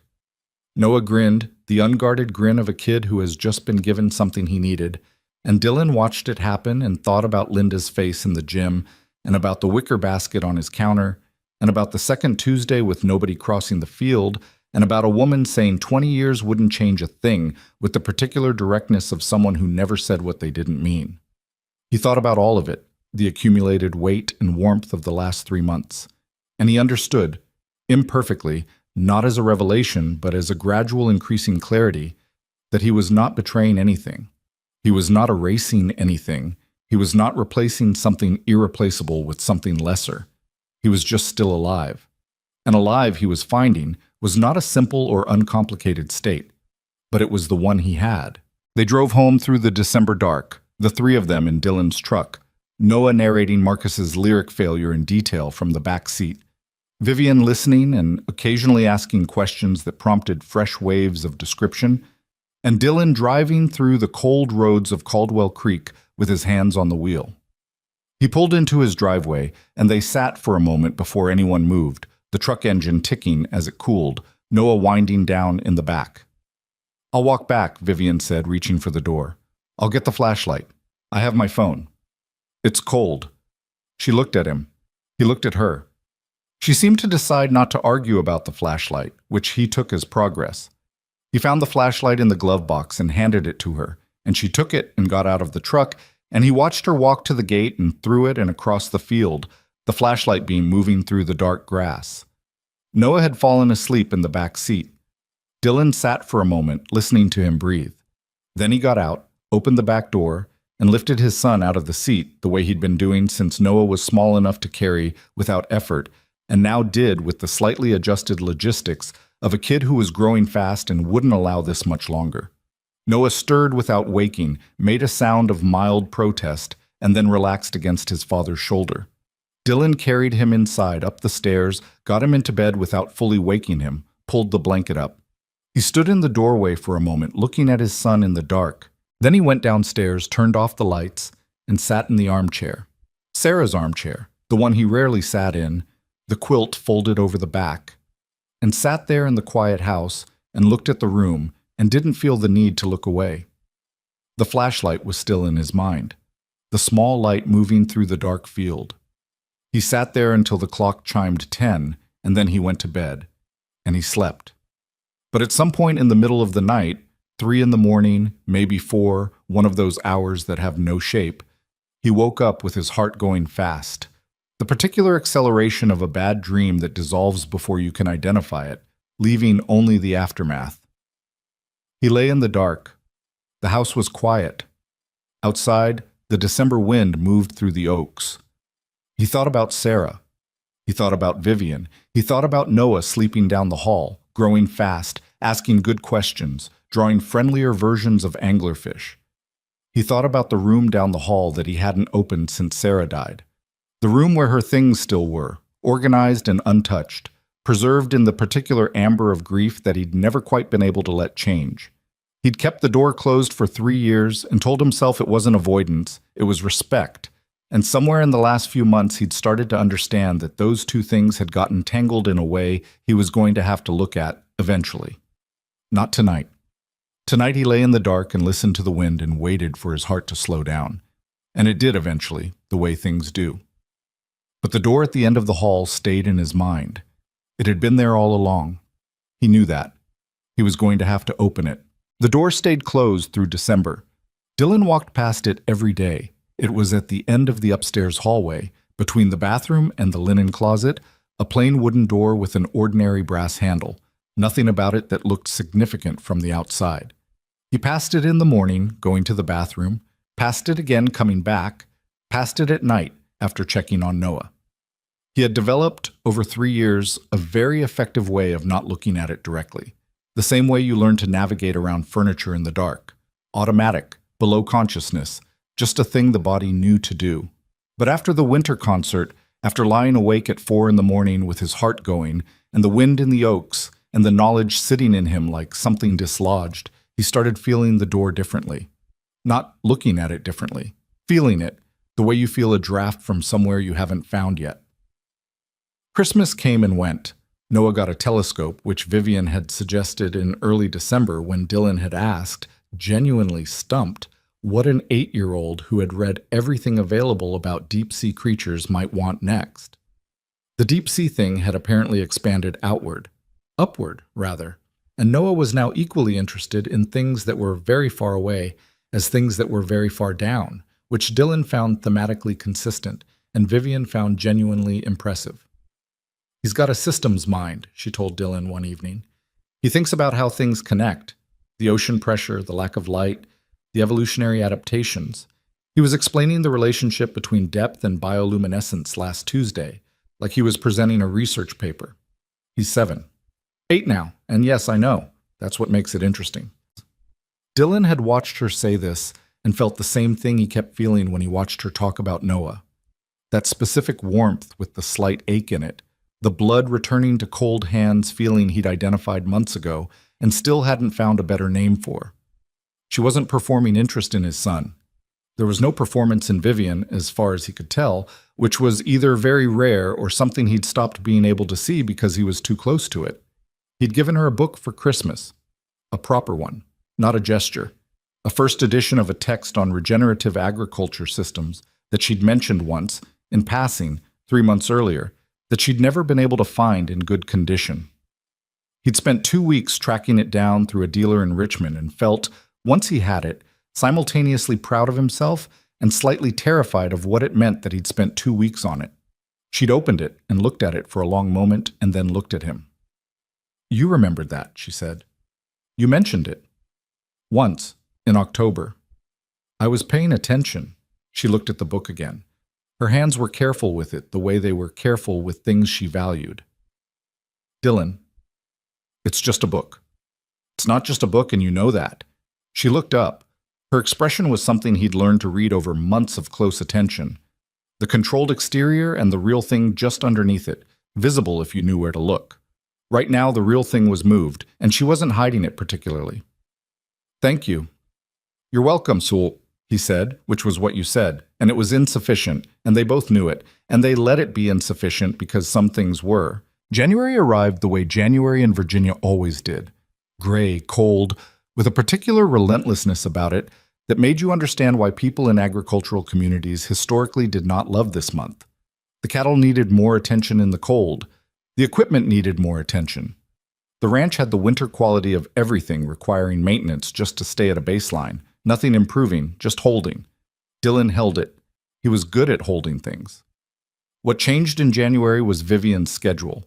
Terravance, her company, was in the middle of what she described as a significant expansion phase, a partnership with a large-scale agricultural operation in the Midwest that was going to require her to be present in ways that her usual remote management hadn't demanded. She told him this over coffee one Tuesday morning with the particular precision she used when she was covering logistics. And he listened and nodded and felt something he recognized as the specific anxiety of a person who has become accustomed to a presence and does not like the idea of its absence, which he noted in himself with some irony given the recent history. "How much travel?" he asked. "January through March is going to be heavy. A week a month, maybe more." She looked at him. "I'll be here on Tuesdays when I can." You don't have to schedule your business around Tuesdays. I'm not. I'm just telling you the plan. A pause. I'm not disappearing, Dylan. I'm traveling for work. That's different. I know it's different. You're doing the face. What face? The one where you're concerned about something and not saying it. He looked at her. She looked back with that patience she had, the kind that wasn't passive, active patience, attentive, waiting for the actual thing rather than the managed version of it. I don't want to go backward, he said, to what it was before, the distance. Vivian was quiet for a moment. When she spoke, her voice was careful, but not soft. I'm not going anywhere. I'm going to Iowa for a week to look at drainage systems. She tilted her head slightly. Do you trust me? He sat with the question. It wasn't rhetorical. She wanted the actual answer. Yes, he said. I trust you. Then we're okay. She picked up her coffee. The drainage systems in Iowa are not a threat to us. He almost laughed. Almost. You're very literal sometimes. I find it useful. He found it useful too most of the time. He'd spent 3 years being managed by his own ambiguous interior landscape. Everything felt and nothing quite named. And Vivian's literalness was like a drafting tool laid against something that had been freehand for too long. It didn't make everything straight, but it made things more measurable. The first week she was gone in January was fine. He worked, he took care of Noah, he talked to her twice on the phone, brief calls, practical, just checking in the way people do when logistics have separated them. And the week had the shape of a week, manageable. A little longer than usual in the evenings, but manageable. The second trip in February was harder, and he understood from the hardness that something had shifted in him that was not going to shift back, which he tried not to be frightened of, and was slightly frightened of anyway. It was during that February week, with Vivian in Iowa and a cold rain turning the fields to mud, and Noah getting over a low-grade fever that had kept him home from school 2 days, that Dylan found himself at the end of the upstairs hallway at 9 o'clock on a Tuesday night for no particular reason he could identify, standing in front of the door. He hadn't planned to be there. He'd been heading to the linen closet for an extra blanket for Noah's bed, and something had just stopped him. He stood with his hand not quite on the handle and looked at the door the way he'd been not looking at it for 3 years. And he felt the full weight of what was behind it, not as a physical thing but as a presence, the accumulated specific gravity of everything he'd been keeping on the other side. He stood there for a while. Then he opened the door. The room smelled like cedar and something else he couldn't immediately name, faint, nearly gone, but enough to hit him in the sternum the way he'd known it would, the way he'd been avoiding for 3 years. He didn't turn the overhead light on. He reached in and turned on the small lamp on the dresser, the one with the yellow shade that Sarah had used because she said overhead lighting at night was aggressive, which had seemed idiosyncratic to him when they were together and now seemed simply true. He went in.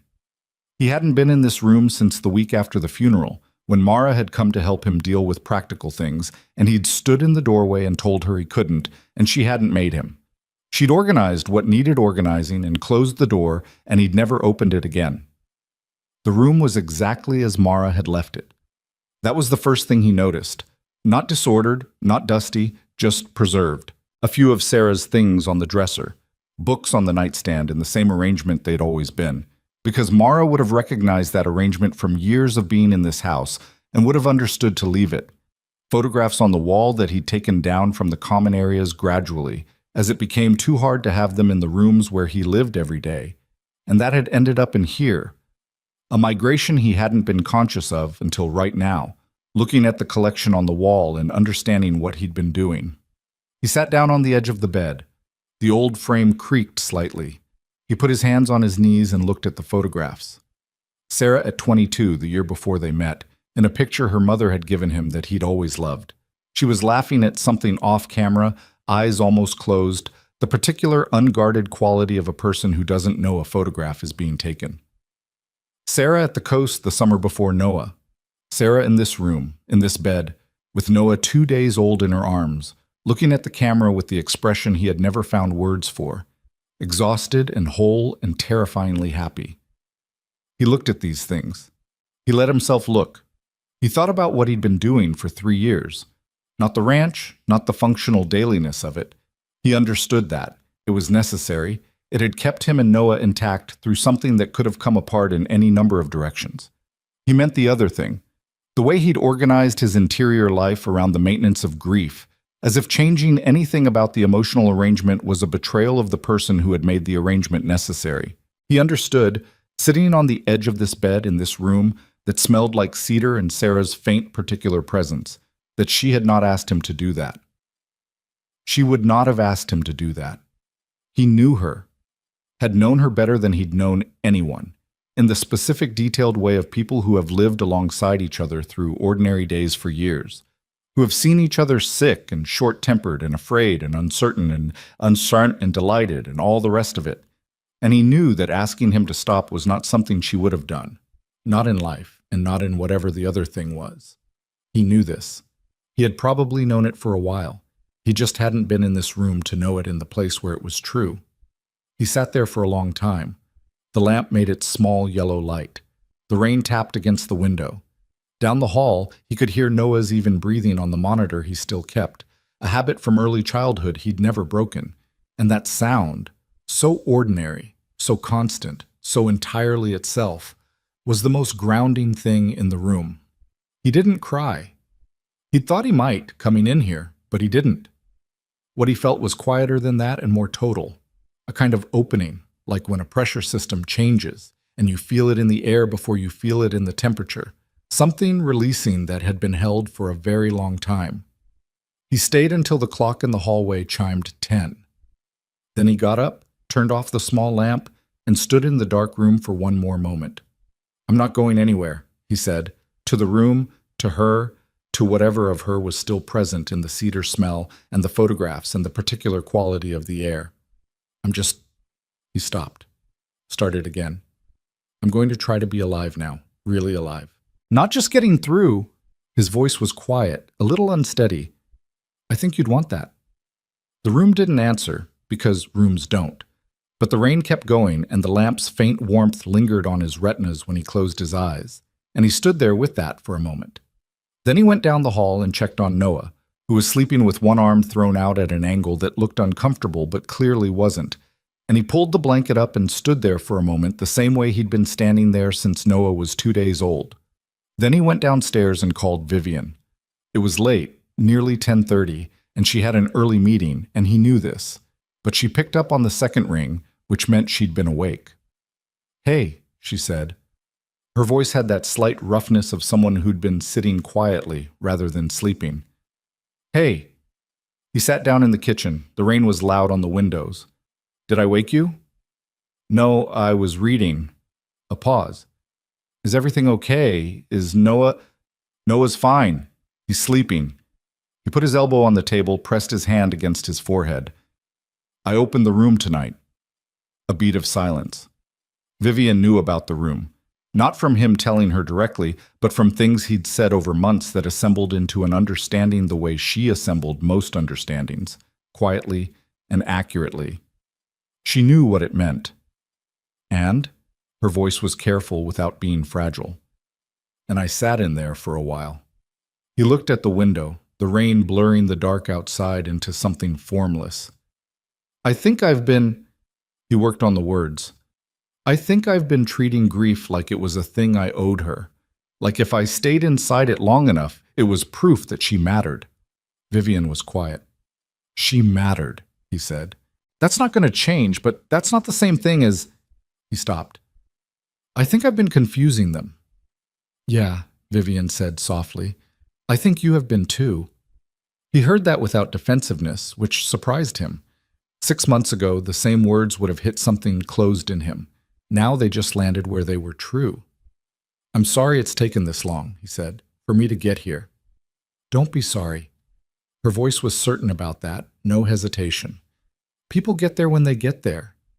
You've been patient." "I haven't been patient. I've been—" She paused, seeming to look for the right word. "Present. That's different. Patient implies I was waiting for something better. I wasn't. I was just there." He looked at the table. The worn grain of the oak, the same wood he'd been looking at for years, all the ordinary mornings. "I wanted to tell you. I didn't want to tell you in a text." "I'm glad you called." I know it's late. Dylan. There was warmth in her voice, underneath the precision. I'm glad you called. They stayed on the phone for another 20 minutes, not talking about much.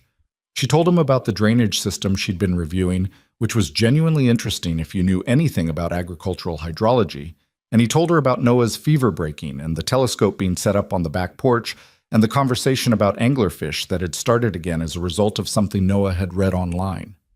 Ordinary things. The stuff a week was made of. He hung up and sat in the quiet kitchen and felt, alongside everything else, the grief still there, present but changed in some quality he didn't have language for yet, like light through different glass. Something that was close to peace. Not the absence of difficulty, just the ability to be in the room with all of it without needing any of it to resolve into something simpler. He went to bed and slept without waking. The following weeks had a different quality than the ones before. Something had shifted in the opening of that room, some structural thing. And the shift was visible in small ways that people who knew him noticed without commenting on directly. Pete noticed. Mara noticed it on a Sunday call, and she said mid-conversation simply, "You sound different." And when he asked how, she said, "Less like a man holding his breath." And he didn't argue. Vivian noticed, when she came back from Iowa in late February, that something in him had changed. She didn't say anything about it immediately. That was her way. She observed before she spoke, filed things, let them settle into context. It wasn't until the following Tuesday, when they were sitting at his kitchen table with coffee and the February light coming through the window at its low, thin angle, that she looked at him over her mug and said, "You seem easier." "Easier than what?" "Than you've been." She tilted her head slightly. The room helped. It wasn't a question. "Yeah," he said. "It did." She nodded, like something confirmed, and didn't make more of it than that, and he appreciated that more than he could have easily said. The spring came the way it always did in the Virginia Hill Country. Gradually, then suddenly, the trees going from bare to tentative to full in what seemed like a matter of days. The mornings warming degree by degree until one morning in late March, Dylan walked out to the barn and realized he hadn't grabbed his jacket and didn't need to. The cattle responded to the warmth the way cattle do, moving differently, more ease in them. The fields went from the winter brown to that particular acid green of early spring that always looked slightly unreal, too vivid to be accurate. The ranch felt different in spring. It always had. Dylan had always loved the ranch in spring most of all. The sense of everything releasing, the land coming back to itself, the work shifting from maintenance to growth. He moved through March and into April with more energy than he'd had in months, maybe in years, and he didn't fully understand whether that was the season or the changes in him or the combination of both, and he supposed it didn't matter. Vivian's travel had eased by March. The Midwest partnership was settling into a phase she could manage more remotely, and the Tuesdays became consistent again, and they expanded. She started coming Saturday mornings sometimes, or he'd find himself at her kitchen table on a Thursday evening while Noah was at his friend Marcus's house.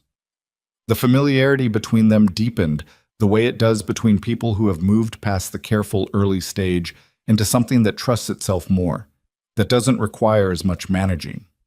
They argued, sometimes, about the cattle rotation, which she still thought was inefficient and he thought was fine, about Noah's sleep schedule, which had become variable in the spring in a way that Dylan was tolerant of and Vivian thought deserved more consistency. She'd raised this carefully, clearly aware it was not entirely her place, and he'd pushed back, and they'd had a real argument about it, the kind with raised voices and things said that weren't quite fair, and a 20-minute silence afterward, and then a conversation that was better than anything they could have had without the argument first. He'd thought about that afterward. The fact that they could do that, go through something difficult and come out the other side without it breaking anything. It seemed small, but it wasn't. He'd watched people not be able to do that and understood what the cost was. Noah, for his part, had settled into the new arrangement with the pragmatic acceptance of a child who has decided something is good and sees no reason to make it complicated. He still didn't know exactly what to call what Vivian was. Dylan had not yet provided a clean answer to that question, partly because he and Vivian hadn't yet provided a clean answer to each other, but he'd apparently decided that the absence of a label was not a problem, and operated accordingly. Can Vivian come to the science fair? He asked in April. It was a Thursday evening, dinner, pasta again because it was easy and Noah would eat it. When is the science fair? May. I'm doing deep-sea bioluminescence. Of course you are. Dylan twirled pasta. Yeah. She can come if she wants. She'll want to. Noah said it with the absolute certainty he applied to things he was sure of. She said it was interesting when I told her. When did you tell her? Tuesday. She asked what I was working on at school, and I told her about the project, and she asked if she could see the data I was collecting. Dylan looked at his son. You're collecting data? I set up an experiment with the telescope light and some of the plants in the greenhouse. Vivian said I could use the south corner. She said you could use part of her greenhouse. The south corner, for the experiment. Noah looked up. Is that okay? Dylan sat with this for a moment.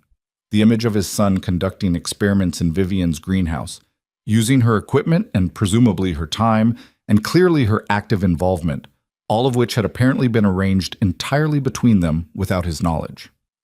Yeah, he said. That's okay. Noah nodded, satisfied, and went back to his pasta. Dylan looked across the table at his son, at the dark hair that was his mother's, and the gray eyes that were his own, and the particular forward-leaning intensity that was entirely Noah's, nobody else's. And he thought about everything that 8 years had made him, and everything that the last 4 years had taken and left and rearranged, and he felt something that was very simple and very specific. He was grateful, not in an abstract way. In the specific way of being grateful for pasta on a Thursday and a kid doing bioluminescence experiments, and a woman across the field who had shown up every Tuesday for 2 years and was now apparently co-supervising the science fair entry. The gratitude sat alongside everything else. The grief that hadn't gone anywhere, the complexity that wasn't going to resolve into something clean, the ongoing imperfect project of being a person after a significant loss. It sat alongside all of that without canceling any of it. That was new. He was still getting used to it. It was a Saturday in late April when Dylan drove to Vivian's estate. He decided to go the night before, lying in bed with the spring dark outside the window and the faint sounds of the farm, the distant cattle, the wind in the new leaves. And something had clarified in him that had been building for months, maybe since February, maybe since the night he opened the door and stood in that room and said out loud what he needed to say. He drove over in the morning, after Noah left for Marcus's house. He parked in her drive and walked around to the greenhouse rather than the front door, because he knew she'd be in the greenhouse on a Saturday morning. The innovation greenhouse, the large one on the eastern side with the experimental crop sections she was always adjusting. He found her in the southwest quadrant, which had been replanted since they'd sorted the drainage problem in the fall, crouching between 2 rows of something green and new-looking with a tablet in one hand and a stylus in the other. She looked up when she heard him, registered his expression, whatever it was doing, stood up. You're not usually here on Saturdays, she said. Noah's at Marcus's. I know, he told me. She was watching him with that attentive look, the measuring one. What is it? He stood in her greenhouse in the April light, which came through the glass panels in long, warm strips, and looked at her, and tried to find the words he'd organized in his head the night before, and found that they'd rearranged themselves somewhat in transit. I've been thinking about what I want, he said. Vivian waited. Not what I should want, or what makes sense, or what's reasonable given everything. He put his hands in his pockets. What I actually want, and you, he said. A life with you. Not just Tuesday mornings and crossing the field with extra pasta. He held her gaze. Something real, something with actual shape to it. The greenhouse was quiet. Outside, a bird was doing something complicated in the tree line. I know I've been slow, he said. I know I've made you wait longer than was fair. I know I'm still... He gestured at himself, at the whole complicated package of himself. All of this. The grief, and the ranch, and the kid doing bioluminescence experiments in your greenhouse without asking me first. A corner of her mouth moved. He asked me. I know he did. He took a breath. I'm not the same person I was before Sarah died. I don't know if I'm better or worse or just different, But I know who I am now, and I know that you're—" He stopped, tried again. "You make the weak make sense. You make me make more sense than I do without you. And I haven't told you that as clearly as I should have, and I'm telling you now." Vivian looked at him for a long moment. She had the tablet still in one hand, the stylus in the other, and she was standing between rows of experimental crops in a greenhouse in Virginia, and she looked exactly like herself, precise and real, and not softened for the occasion. "That took you a while," she said. "I know. 7 words on an October morning, Dylan. That's where this started." He almost smiled. "I remember." She set the tablet down on the edge of the nearest planting table, set the stylus beside it. She looked at him with the full directness she had, the look he'd spent over 2 years learning to hold without flinching, and what was in it right now was complicated and real. Not uncomplicated joy, not the clean version of this moment, but the true version, with all the weight of what they'd been through to get here. "I've loved you for a long time," she said. "I'm not going to pretend otherwise." "I know. And I know what comes with you. I know about Sarah and the grief and the hard Decembers and the way you go quiet when something hurts and don't tell anyone for 3 days." A pause. "I know all of it. I've been paying attention." "I know you have. So I'm not walking into this without knowing what it is." She looked at him steadily. "I want it anyway." The bird outside had stopped whatever it was doing. The greenhouse was warm and quiet and smelled like new growth, that green particular smell of things coming up. Dylan crossed the space between them. He stopped close enough that he could see the line between her lashes and the light, close enough that not touching her was a choice he was actively making. "I want to stop making the safe choice," he said. "That's the most Dylan Mercer thing you've ever said." This time he did smile. "What's that mean?" "It means you've framed falling in love with me as a risk management decision." "Have I framed it wrong?" "No."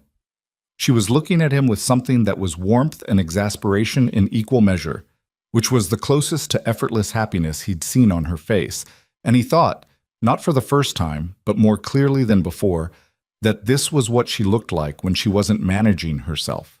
When the precise exterior was just exterior, and the real thing underneath was running the show. "You haven't framed it wrong." She looked at him. "You're just the only person I know who would fall in love like it's a business decision." "I'm not—" He stopped. "Is that what I sound like?" "A little." She tilted her head. "It's not a criticism." He looked at her. She looked back. April light came through the glass in long strips and lay across the new crops and across both of them, and he thought about the room at the end of the hall and the night in the living room when she'd stood in his house and told him the truth, and he'd finally told her something close to the truth back. And he thought about Mara saying, "Decide what you're doing with the time you've got." And he thought about Noah's gray eyes across a pasta dinner, asking good questions he deserved better answers to. He thought about a woman crossing a field on a Tuesday morning with a wicker basket and the particular certainty of someone who knew exactly what she was doing and was going to keep doing it regardless. He put his hand against her face. She went still, not pulling back, just going very present the way she did when something mattered. "I love you," he said. He said it the way she always said things. Directly, without softening, meaning exactly what the word said. "I should have said it before now. I'm saying it now." Vivian's breath came out slightly uneven, just slightly, the controlled exterior holding and something underneath it not quite. "I love you too," she said. "You know I do." "I know. You've known for a while." "Yeah." "You were just being difficult," he said. "I know." She looked at him, and then she did something he hadn't seen her do in all the time he'd known her. She laughed. Not the restrained corner of the mouth thing, but actually laughed, short and real and slightly undone, and it changed her face entirely, made her look younger and less careful and entirely herself. He kept his hand against her face. She reached up and covered it with hers. They stood in the greenhouse, in the April light, and it was not a perfect moment. His hand was calloused from winter work, and she had dirt on her sleeve from the planting rows, and outside there was a farm that needed running, and a kid who was going to want to be picked up in 2 hours, and a life that was fully as complicated as it had always been. None of that had resolved, but they were standing in the same place, finally, without either of them deciding to be somewhere else. And that was the whole of what he'd been working toward without knowing it for 3 years. He drove home 2 hours later with the windows down for the first time this spring, the air coming in with the cold still at its edge, but the warmth behind it, the unmistakable smell of the Virginia countryside doing what it did every April, returning to itself, patient and indifferent and entirely alive. He picked up Noah from Marcus's house. Noah got in the truck and immediately began telling him about something Marcus's older brother had said about a video game that Noah had opinions about, and Dylan listened and asked questions and drove them home through the familiar roads. He put dinner together. He called Mara while the water was boiling, and she answered on the first ring. "Hey," she said. Then immediately, something happened. "I told her," Dylan said. Mara was quiet for a moment. He heard her exhale. "How'd it go?" "Good," he said. "It went good." "Finally," she said, and her voice was so full of the particular relief of a sister who has been watching her brother make things harder than they need to be for the entirety of his adult life that Dylan had to hold the phone away from his face for a moment. "Are you done?" he said. "I have been waiting 3 years for this phone call, so no, I am not done. Mara." "I'm just saying—" "I know what you're saying." "Good." She paused. "Is Noah okay?" "Noah's been fine this whole time. Noah's been ahead of both of us." "That tracks," Mara said. "He gets that from Sarah. He heard it and felt it. The usual catch of it, the weight. And it settled in him the way it's settled now, the way it would probably always settle, which was present and true and no longer something he had to brace himself against." "Yeah," he said. "He does." The pasta water boiled. He made dinner. Noah ate it and talked about bioluminescence and Marcus's brother's video game opinions with equal enthusiasm. And Dylan sat across from him and listened, and the kitchen was warm, and the April dark came down outside the windows.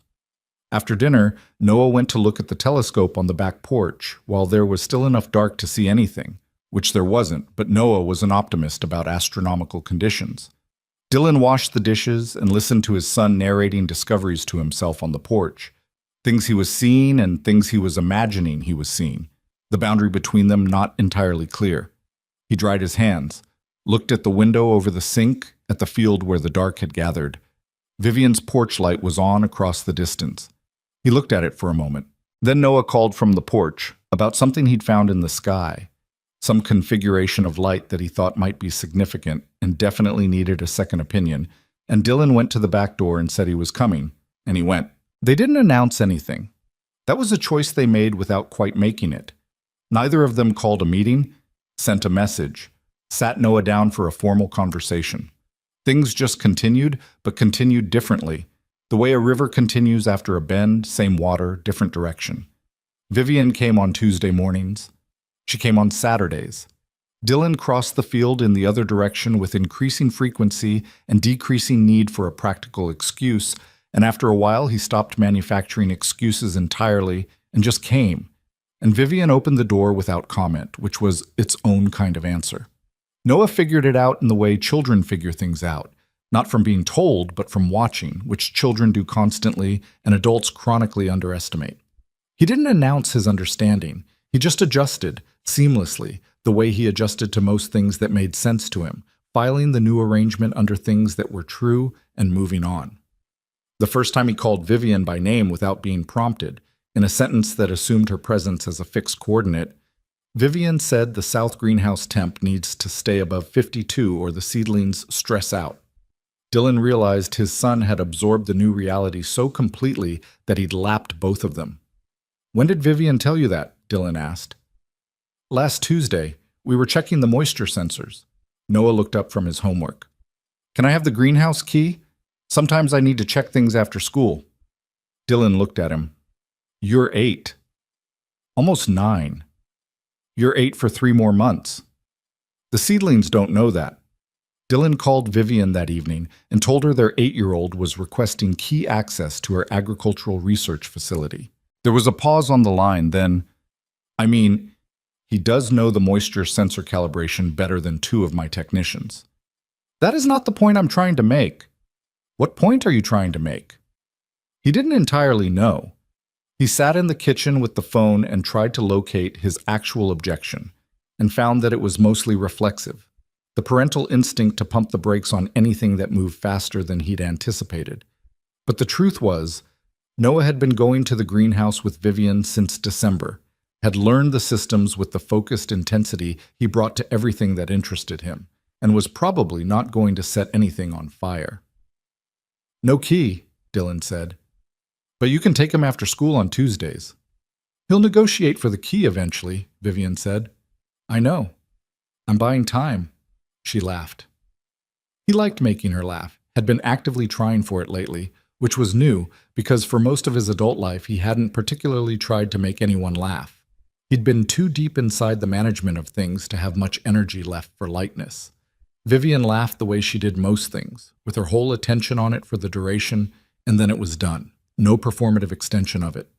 He found it honest. He found most things about her honest, which was the quality he kept returning to when he thought about why this worked at a level things hadn't worked for him in a long time. May came in warm and all at once, the way spring sometimes accelerates in Virginia, going from tentative to fully committed between 1 week and the next. The science fair was on a Friday evening in the school gymnasium, and Noah had been preparing for it with a focus that had crowded out almost every other subject for 3 weeks. The project board was large, carefully lettered, covered in diagrams and data charts that he had organized with a precision that was probably more Vivian's influence than Dylan's, though Dylan had helped with the physical construction and had sanded a rough corner of the display board 3 times before Noah considered it acceptable. Vivian came to the science fair. She came the way she came to everything Noah related that she was invited to, without ceremony, without making it into something it wasn't, just there. She found them in the gymnasium, amid the noise of 40-odd projects and the ambient anxiety of 30-some children who had spent weeks on things they were now presenting to strangers. And she looked at Noah's display and asked him 4 specific technical questions about the bioluminescence data that made Noah visibly brighten, because they were the questions of someone who had actually read the board rather than just looked at it. His teacher, Mrs. Alderman, came by while Noah was explaining the light spectrum data to a classmate's parent.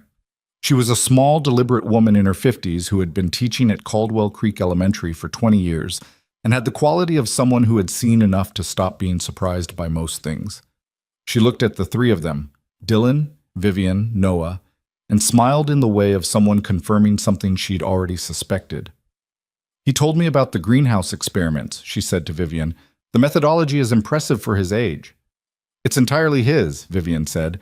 "I just provided the space." "You provided the space and the moisture sensors and probably the data analysis framework," Dylan said. Vivian looked at him. "I provided the space, Mrs. Alderman watched this exchange with the placid attention of a woman who had watched many family dynamics across many years of school events. "He's a remarkable kid," she said to both of them. "You're doing something right." She moved on. Dylan looked at Vivian beside him. She was watching Noah explain something to a cluster of impressed 3rd graders, the way she watched him, fully present, genuinely interested, no performance in it. "You're doing something right too," Dylan said quietly. Vivian glanced at him. "I'm just paying attention." "That's the thing," he said. "That's actually the whole thing." She looked at him for a moment, then back at Noah, and whatever she was thinking she kept to herself, but her shoulder was against his in the noisy gymnasium, and she didn't move it, and he didn't either. Noah's project won 2nd place. He came home with a blue ribbon. 2nd place was blue in this particular school's system, which Noah had researched ahead of time, and therefore accepted without the indignation that 1st place's yellow might have caused if he'd had it wrong. And he was satisfied with this in the particular way he was satisfied with things that had gone approximately as expected. He ate his celebratory dinner with the composure of someone who had known this was coming and was glad to have it confirmed. 1st place was the volcano, he told them. "Volcanoes are crowd pleasers," Vivian said. "It was a good volcano," Noah conceded. "Very dramatic." "Science often rewards drama," she said. Next year I'm doing pressure systems in deep ocean trenches, Noah said. That's more dramatic than any volcano. It is significantly more dramatic, Vivian agreed entirely seriously, and I will help you build something that proves it. Dylan looked at them across the table. His son and this woman who had arrived in his life in the middle of its most difficult season and had refused to be temporary, who had learned his kid's emotional rhythms and his greenhouse protocols and his specific requirements for data presentation at 8 years old, who had shown up every Tuesday for over 2 years before Dylan had the courage to be honest about why that mattered. He thought, not for the first time, about how close he'd come to losing this. Not dramatically, not in a single moment, just gradually, through the steady application of fear wearing the mask of sense. He'd nearly managed himself right out of something real, and the understanding of that sat in him not as guilt, but as a kind of useful knowledge, a reminder about the cost of the particular cowardice that looks from the outside like responsibility. The summer came on with heat and the long, slow days that Dylan had always associated with the ranch at its most itself. The work was hard in summer, but it had a rhythm to it that felt right. The days long enough to get things done, and the evenings still enough to rest in. Noah was out of school, and therefore present in the way that school year Noah was not, underfoot and opinionated, and a constant additional variable in every decision. Vivian navigated Noah's summer self with the same adaptability she brought to most things, adjusting around him without diminishing him, which was the thing Dylan had always looked for in how people handled his son, and which most people, with the best intentions, didn't quite get right. They either treated him as younger than he was, flattening his intelligence into something more comfortable, or they treated him as an adult and missed the fact that he was still 8, almost 9, still needed the things that 8-year-olds need even when they're explaining bioluminescence with the fluency of a graduate student. Vivian did neither.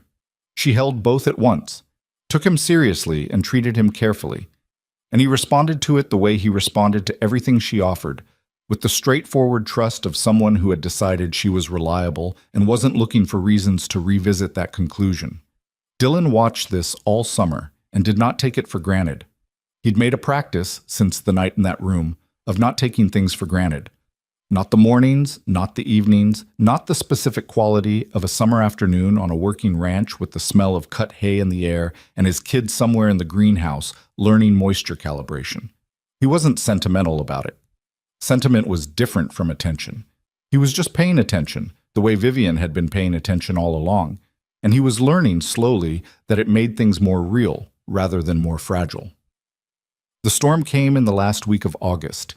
It wasn't a named storm, just a severe system that moved up from the south, the kind that the weather services tracked for days and then somehow still arrived worse than expected.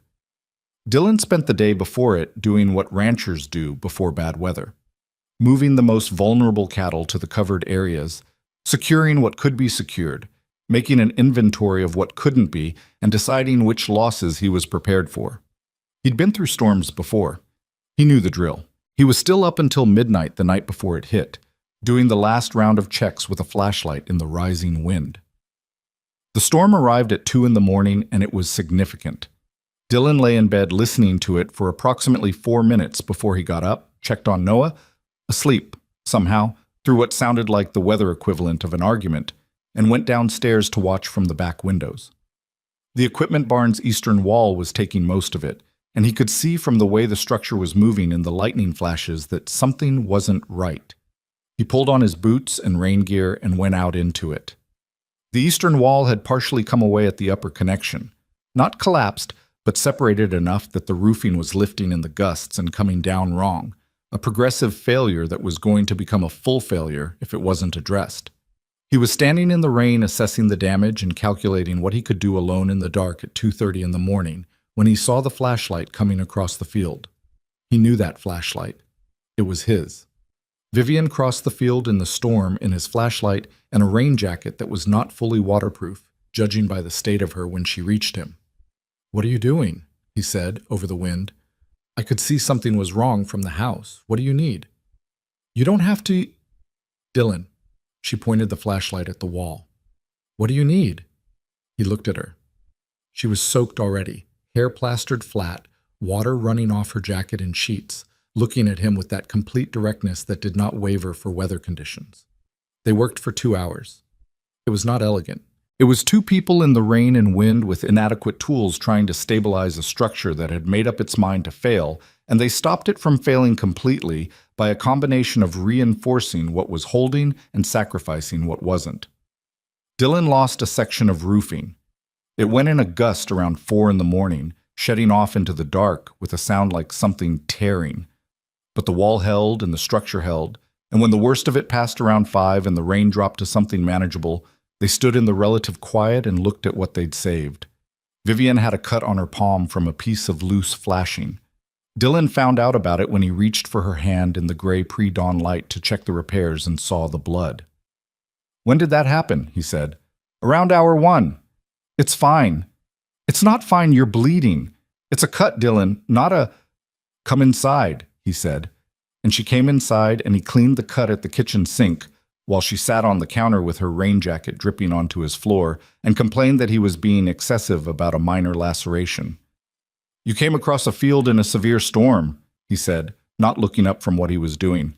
"I could see you needed help. You could have called. You wouldn't have answered. You were already out in it." He looked up. She was watching him with that steady gaze, damp and slightly bedraggled and not remotely apologetic about any of it. "Why did you come?" he asked. Not because he didn't know, because he wanted to hear her say it. She looked at him. "Because it's yours," she said. "And what's yours matters to me. That's not complicated." He held her gaze for a moment. Then he finished with the cut, which was not as minor as she'd claimed, and she let him take care of it without further protest, which meant it had probably been hurting for the last hour, and she hadn't mentioned it. They sat at the kitchen table when it was done, both of them damp and tired and drinking coffee that was too strong because Dylan had lost track of the proportions. And outside, the rain had settled into something steady and quieter, and the sky was beginning to show the first gray edge of morning. "The wall's going to need proper repair," he said. "That was damage control." "I know. The upper connection needs new hardware and probably a structural brace on the interior." She was still precise at 5:30 in the morning after 2 hours in a storm. "I can have someone from Terravance look at it. We do structural assessments on agricultural buildings." "I don't need—" "Dylan." He stopped. "Let me help," she said. "That's all. Just let me help." He looked at his coffee.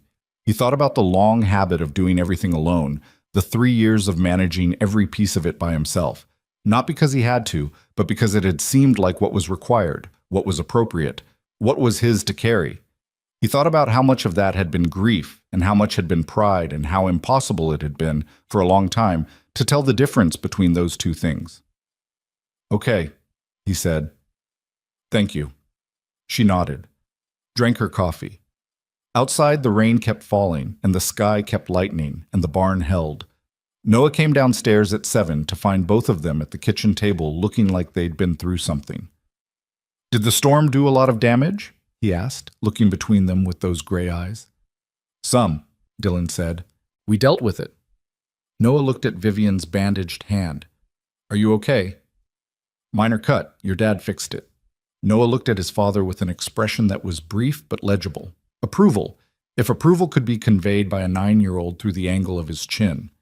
Then he went to pour himself cereal with the matter-of-fact pragmatism of a child who had processed the situation and found it satisfactory. The barn repair happened over the following 2 weeks. Vivian's structural person, a practical woman named June, who clearly knew exactly what she was doing and had strong opinions about hardware gauges, came out and assessed, and then came back with the right materials, and Dylan worked alongside her and Pete, and on the final day, Vivian herself, because she'd rearranged her schedule and showed up in work clothes with a specific idea about the interior brace that turned out to be correct. It took longer than a professional crew would have taken. It cost less. It was done right. Pete, during a water break on the second day, looked at the repair and then at Vivian across the site and said to Dylan, at a volume only Dylan could hear, "She's not going anywhere." "No," Dylan said. "She's not." "Good," Pete said, and went back to work. The summer turned into September with the gradual change of light that Dylan had always marked. The angle of it shifting, the mornings cooler first and then the evenings, the quality of the gold in the afternoons becoming something more specific, the kind of autumn-approaching light that made the Virginia countryside look almost deliberate, like someone had chosen the color. It was September when Dylan started thinking seriously about the ring, not impulsively. He wasn't an impulsive person. He'd been accused of the opposite, of deliberating to excess, of processing things to their component atoms before making a decision, and there was truth in that. But this wasn't deliberation in the stuck sense, in the way he'd deliberated for 3 years about things he'd already known the answers to. This was the particular quality of a decision that had been made somewhere deep and was working its way to the surface, becoming real by degrees. He thought about it for 6 weeks before he did anything. He thought about it on the tractor, and in the evenings after Noah went to bed, and on the Sunday mornings when Vivian was across the field, and he was on his back porch with coffee, watching the mist come off the pasture. He tested the thought against every concern he could construct. Too fast, too complicated. What would Noah think? What would Mara think? What would Linda Marsh think? And found that the concerns, while real, were not the size of the decision. They were the size of concerns. The decision was larger. He called Mara in October. She answered on the first ring, which meant she'd been expecting him to call about something. "I'm thinking about asking Vivian to marry me," he said. A pause. A short one. "It's about time," Mara said. We've been together 8 months." "You've been in love with her for 2 years, Dylan. That's not... Do you have a ring?" "I'm working on it." "Work faster." Her voice was warm but definite. "She's been patient enough. Not that she'd say so." A pause. "Does she know you're thinking about this?" "I don't know." "She knows," Mara said, with the certainty of someone who had never met Vivian but had been receiving reports about her for 2 years and felt confident in her assessment. "She's just waiting for you to get there." He thought about that. Thought about the way Vivian had always done that. Known where he was, known what he was working toward, never pushed him along the timeline, but never pretended the timeline didn't exist. She had a patience that was not passive. She'd said that herself months ago. She'd been present, not waiting. He found the ring at an estate sale in Charlottesville in October, which was not where he'd been planning to find it. He'd gone to 2 jewelry stores in Staunton and felt, in both of them, like he was buying something generic, something that could have been anyone's. The estate sale piece was from the 1940s, a simple setting with a single stone. Nothing elaborate, with the slight irregularities of something that had been made by hand and worn for decades before ending up in a lot with estate silverware and a collection of maps. He held it in his hand and thought about Vivian, about the worn boots and the compost pile, and the first edition he'd tracked down for 2 weeks. About a woman who could have anything and chose the thing that was real. He bought the ring. He carried it around for 3 weeks before he made the pie. The pie was not strategic. It happened because he was standing in his kitchen on a Saturday afternoon in November with Noah at Marcus's house, and the first anniversary of that Sunday in her greenhouse approaching in his mind. And he thought, without quite knowing where it came from, about the apple pie. About every Tuesday morning it had appeared, about the particular smell of it, about the morning she'd walked away from his joke with 7 words that had taken him the better part of a year to fully receive. He made it from memory, the way she'd once told him her grandmother had made it, not from a written recipe, just from what he knew and what made sense. It took him longer than it should have. He misjudged the oven temperature the first 20 minutes, and the crust edges went darker than intended, and the filling ran a little more than he would have liked when he cut into it to check the center, and it looked like what it was, which was a man who did not ordinarily make apple pie, having made one in good faith. He put it on the kitchen table. He checked his jacket pocket. He texted Vivian, "Can you come over?" 3 minutes later, "Now?" "When you can." 8 minutes after that, she was at his door, which meant she'd walked fast, which meant she'd known something was different. She came into the kitchen and stopped when she saw the pie. She looked at it for a moment. Then she looked at him. "You made apple pie," she said. "I attempted it." She looked back at the pie. Something was moving across her face that she wasn't fully controlling. "The crust is dark." "I know." "The filling looks a little..." "I know." She looked at him. He was already moving. He'd had a whole thing planned. Words he'd organized, the specific order of them. And what actually happened was that he crossed the kitchen and took her hand and looked at her and said, Before the organized words could reassemble themselves, "I don't want Tuesday mornings anymore." Vivian went very still. I mean, he felt the words sliding sideways and corrected them. "I want more than Tuesday mornings. I want all of them. Every morning." He reached into his jacket pocket with his free hand. "I want to stop measuring my life by what I lost and build something with the people I love. That's what I want." His hand was not entirely steady when he opened the box. The ring sat in the November kitchen light, imperfect and old and entirely itself. Vivian looked at it. He watched her look at it. He watched something happen in her face that she didn't try to manage. A real thing, uncontrolled, moving through her in a way that he'd rarely seen because she was so consistently precise about herself. And right now she wasn't, and he felt the privilege of that like something he needed to be careful with. "I love you," he said. "I've been saying it for months, and I mean it every time, and I want to keep saying it." He looked at her. "Marry me." Not a question, quite. Not an ultimatum either. Something between the two, the way things were between them. Direct and real and no soft edges. Vivian looked at the ring, then at him. Her eyes were bright in a way that she would probably prefer he not describe, so he wouldn't. He'd remember it regardless. "The pie's going to be terrible," she said, "almost certainly." "You burned the crust." "The crust is fine." "Dylan." "Vivian." She was looking at him with everything. The 2 years of Tuesday mornings and the long, careful patience of a woman who had understood something before he did and had given him the space to arrive at it himself, and the November storm, and the bandaged hand in the greenhouse in April, and the child who had decided she was reliable and had been right, and all the rest of it, the whole accumulated weight and warmth of what they were. "Yes," she said. Just that. No performance, just the word. He put the ring on her finger. His hands were steadier for the doing of it than they'd been for the showing of it. She looked at it on her hand and he looked at her looking at it. Then she looked up. "It's from the 40s. Estate sale, Charlottesville. You didn't buy something new." It felt wrong to buy something new. He looked at her. It felt like it should already have a history. She was quiet for a moment. Then, "That might be the most thoughtful thing you've ever said. Don't tell anyone." She almost laughed. She came close to it, the way she'd come close to it the day in the greenhouse when he'd called it a risk management decision, and this time she let it happen. She laughed, short and real, and then she pulled him in by the front of his jacket and put her forehead against his, and they stood in the kitchen in November with a slightly burned apple pie on the table and the ring on her finger and outside the field between their two properties. Just field. Ordinary grass. The path through it worn enough now that you could see where the regular crossing had happened. He put his arms around her. She let him. "November," she said against his shoulder. "What about it?" "That's when we'll get married. Next November." He pulled back slightly to look at her. "You already have a month." "I've had a month for a while." She looked at him without apology.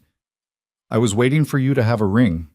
He looked at her, she looked back, and he laughed. Really laughed, the kind that came from somewhere he'd lost track of for years. Unpracticed and slightly unsteady but entirely real. Because of course she had. Of course she'd known the shape of the thing before he'd finished building it. That was who she was. They told Noah that evening when Dylan picked him up from Marcus's house. They sat at the kitchen table, all three of them, the pie in the center.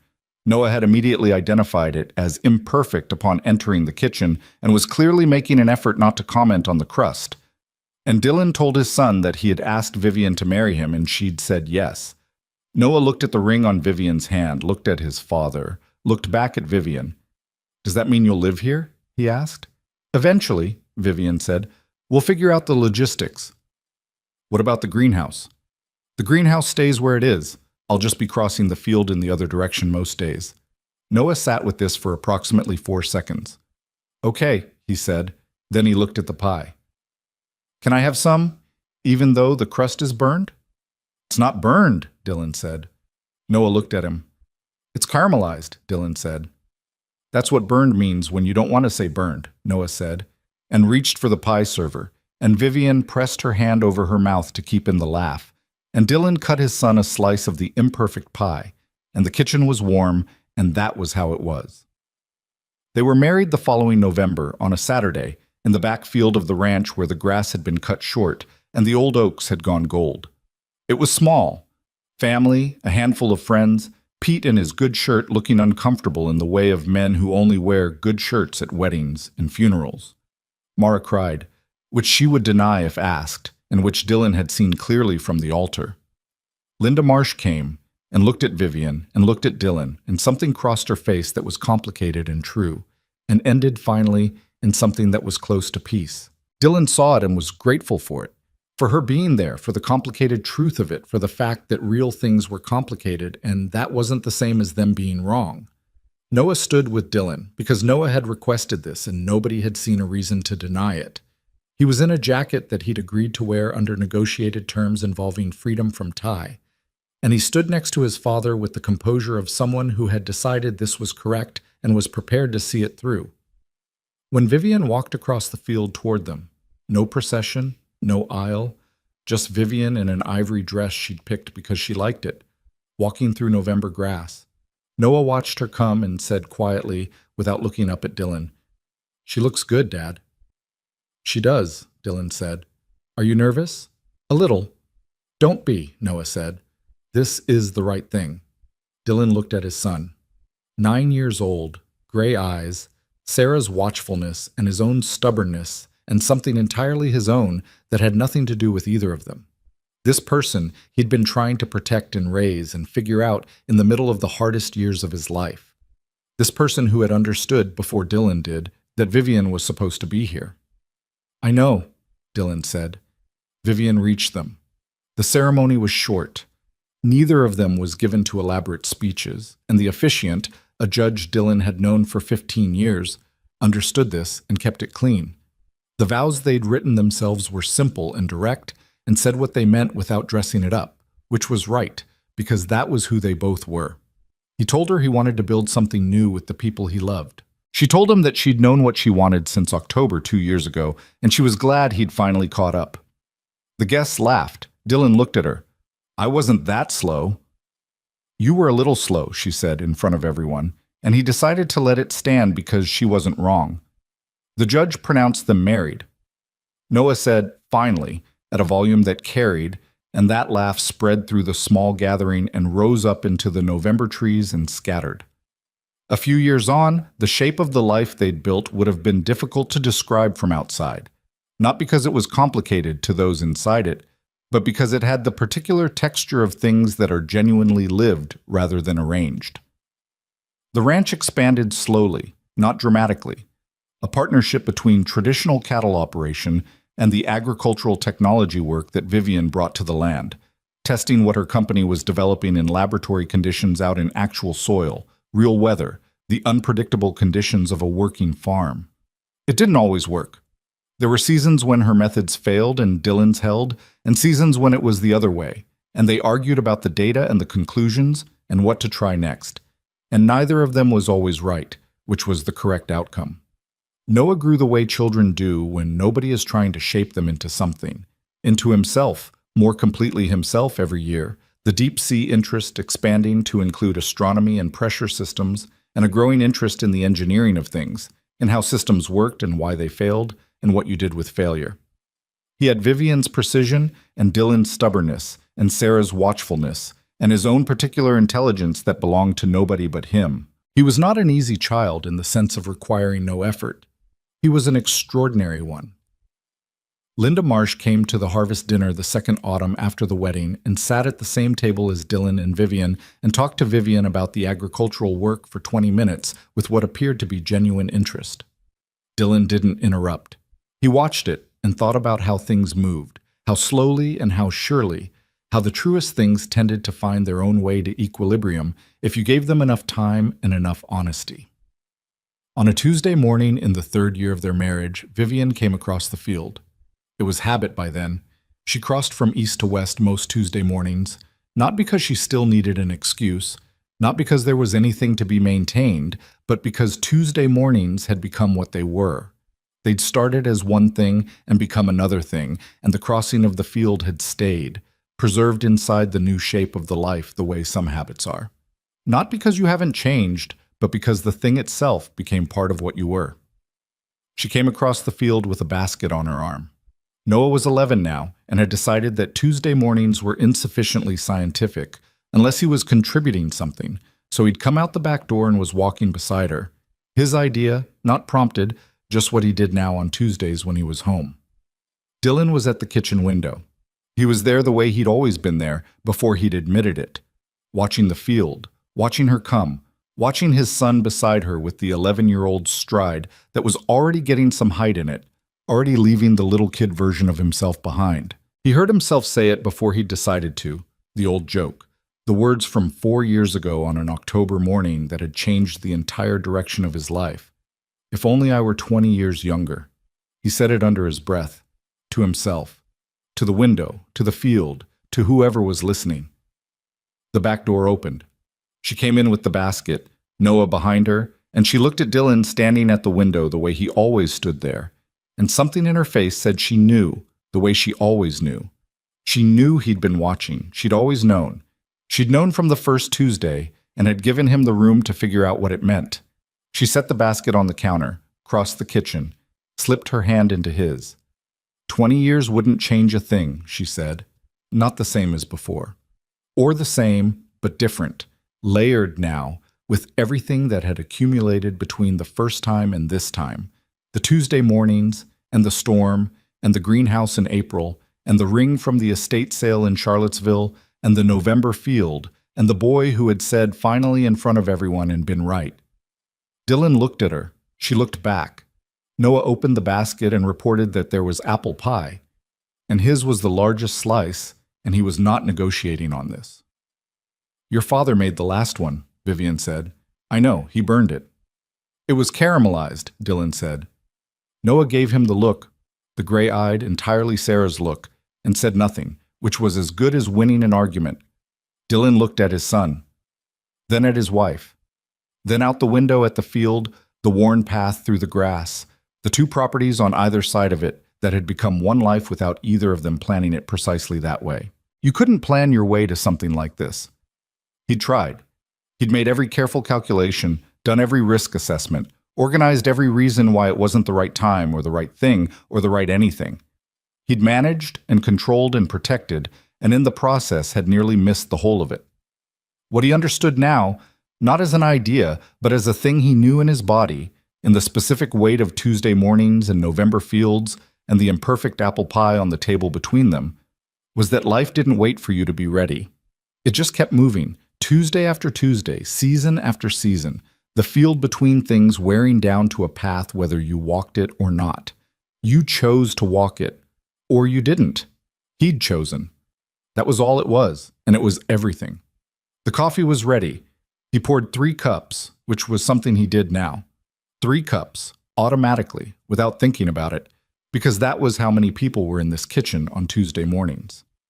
They sat at the table, the 3 of them, with the apple pie and the coffee and the November light coming in through the window, and Noah talked about pressure systems in deep ocean trenches with the focused enthusiasm of a kid who had never once doubted that what interested him was worth talking about. And Vivian asked the exact right questions in the exact right order, and Dylan drank his coffee and watched them and felt the full and ordinary and irreplaceable weight of it. This. Just this. The life you chose when you finally stopped being afraid of it.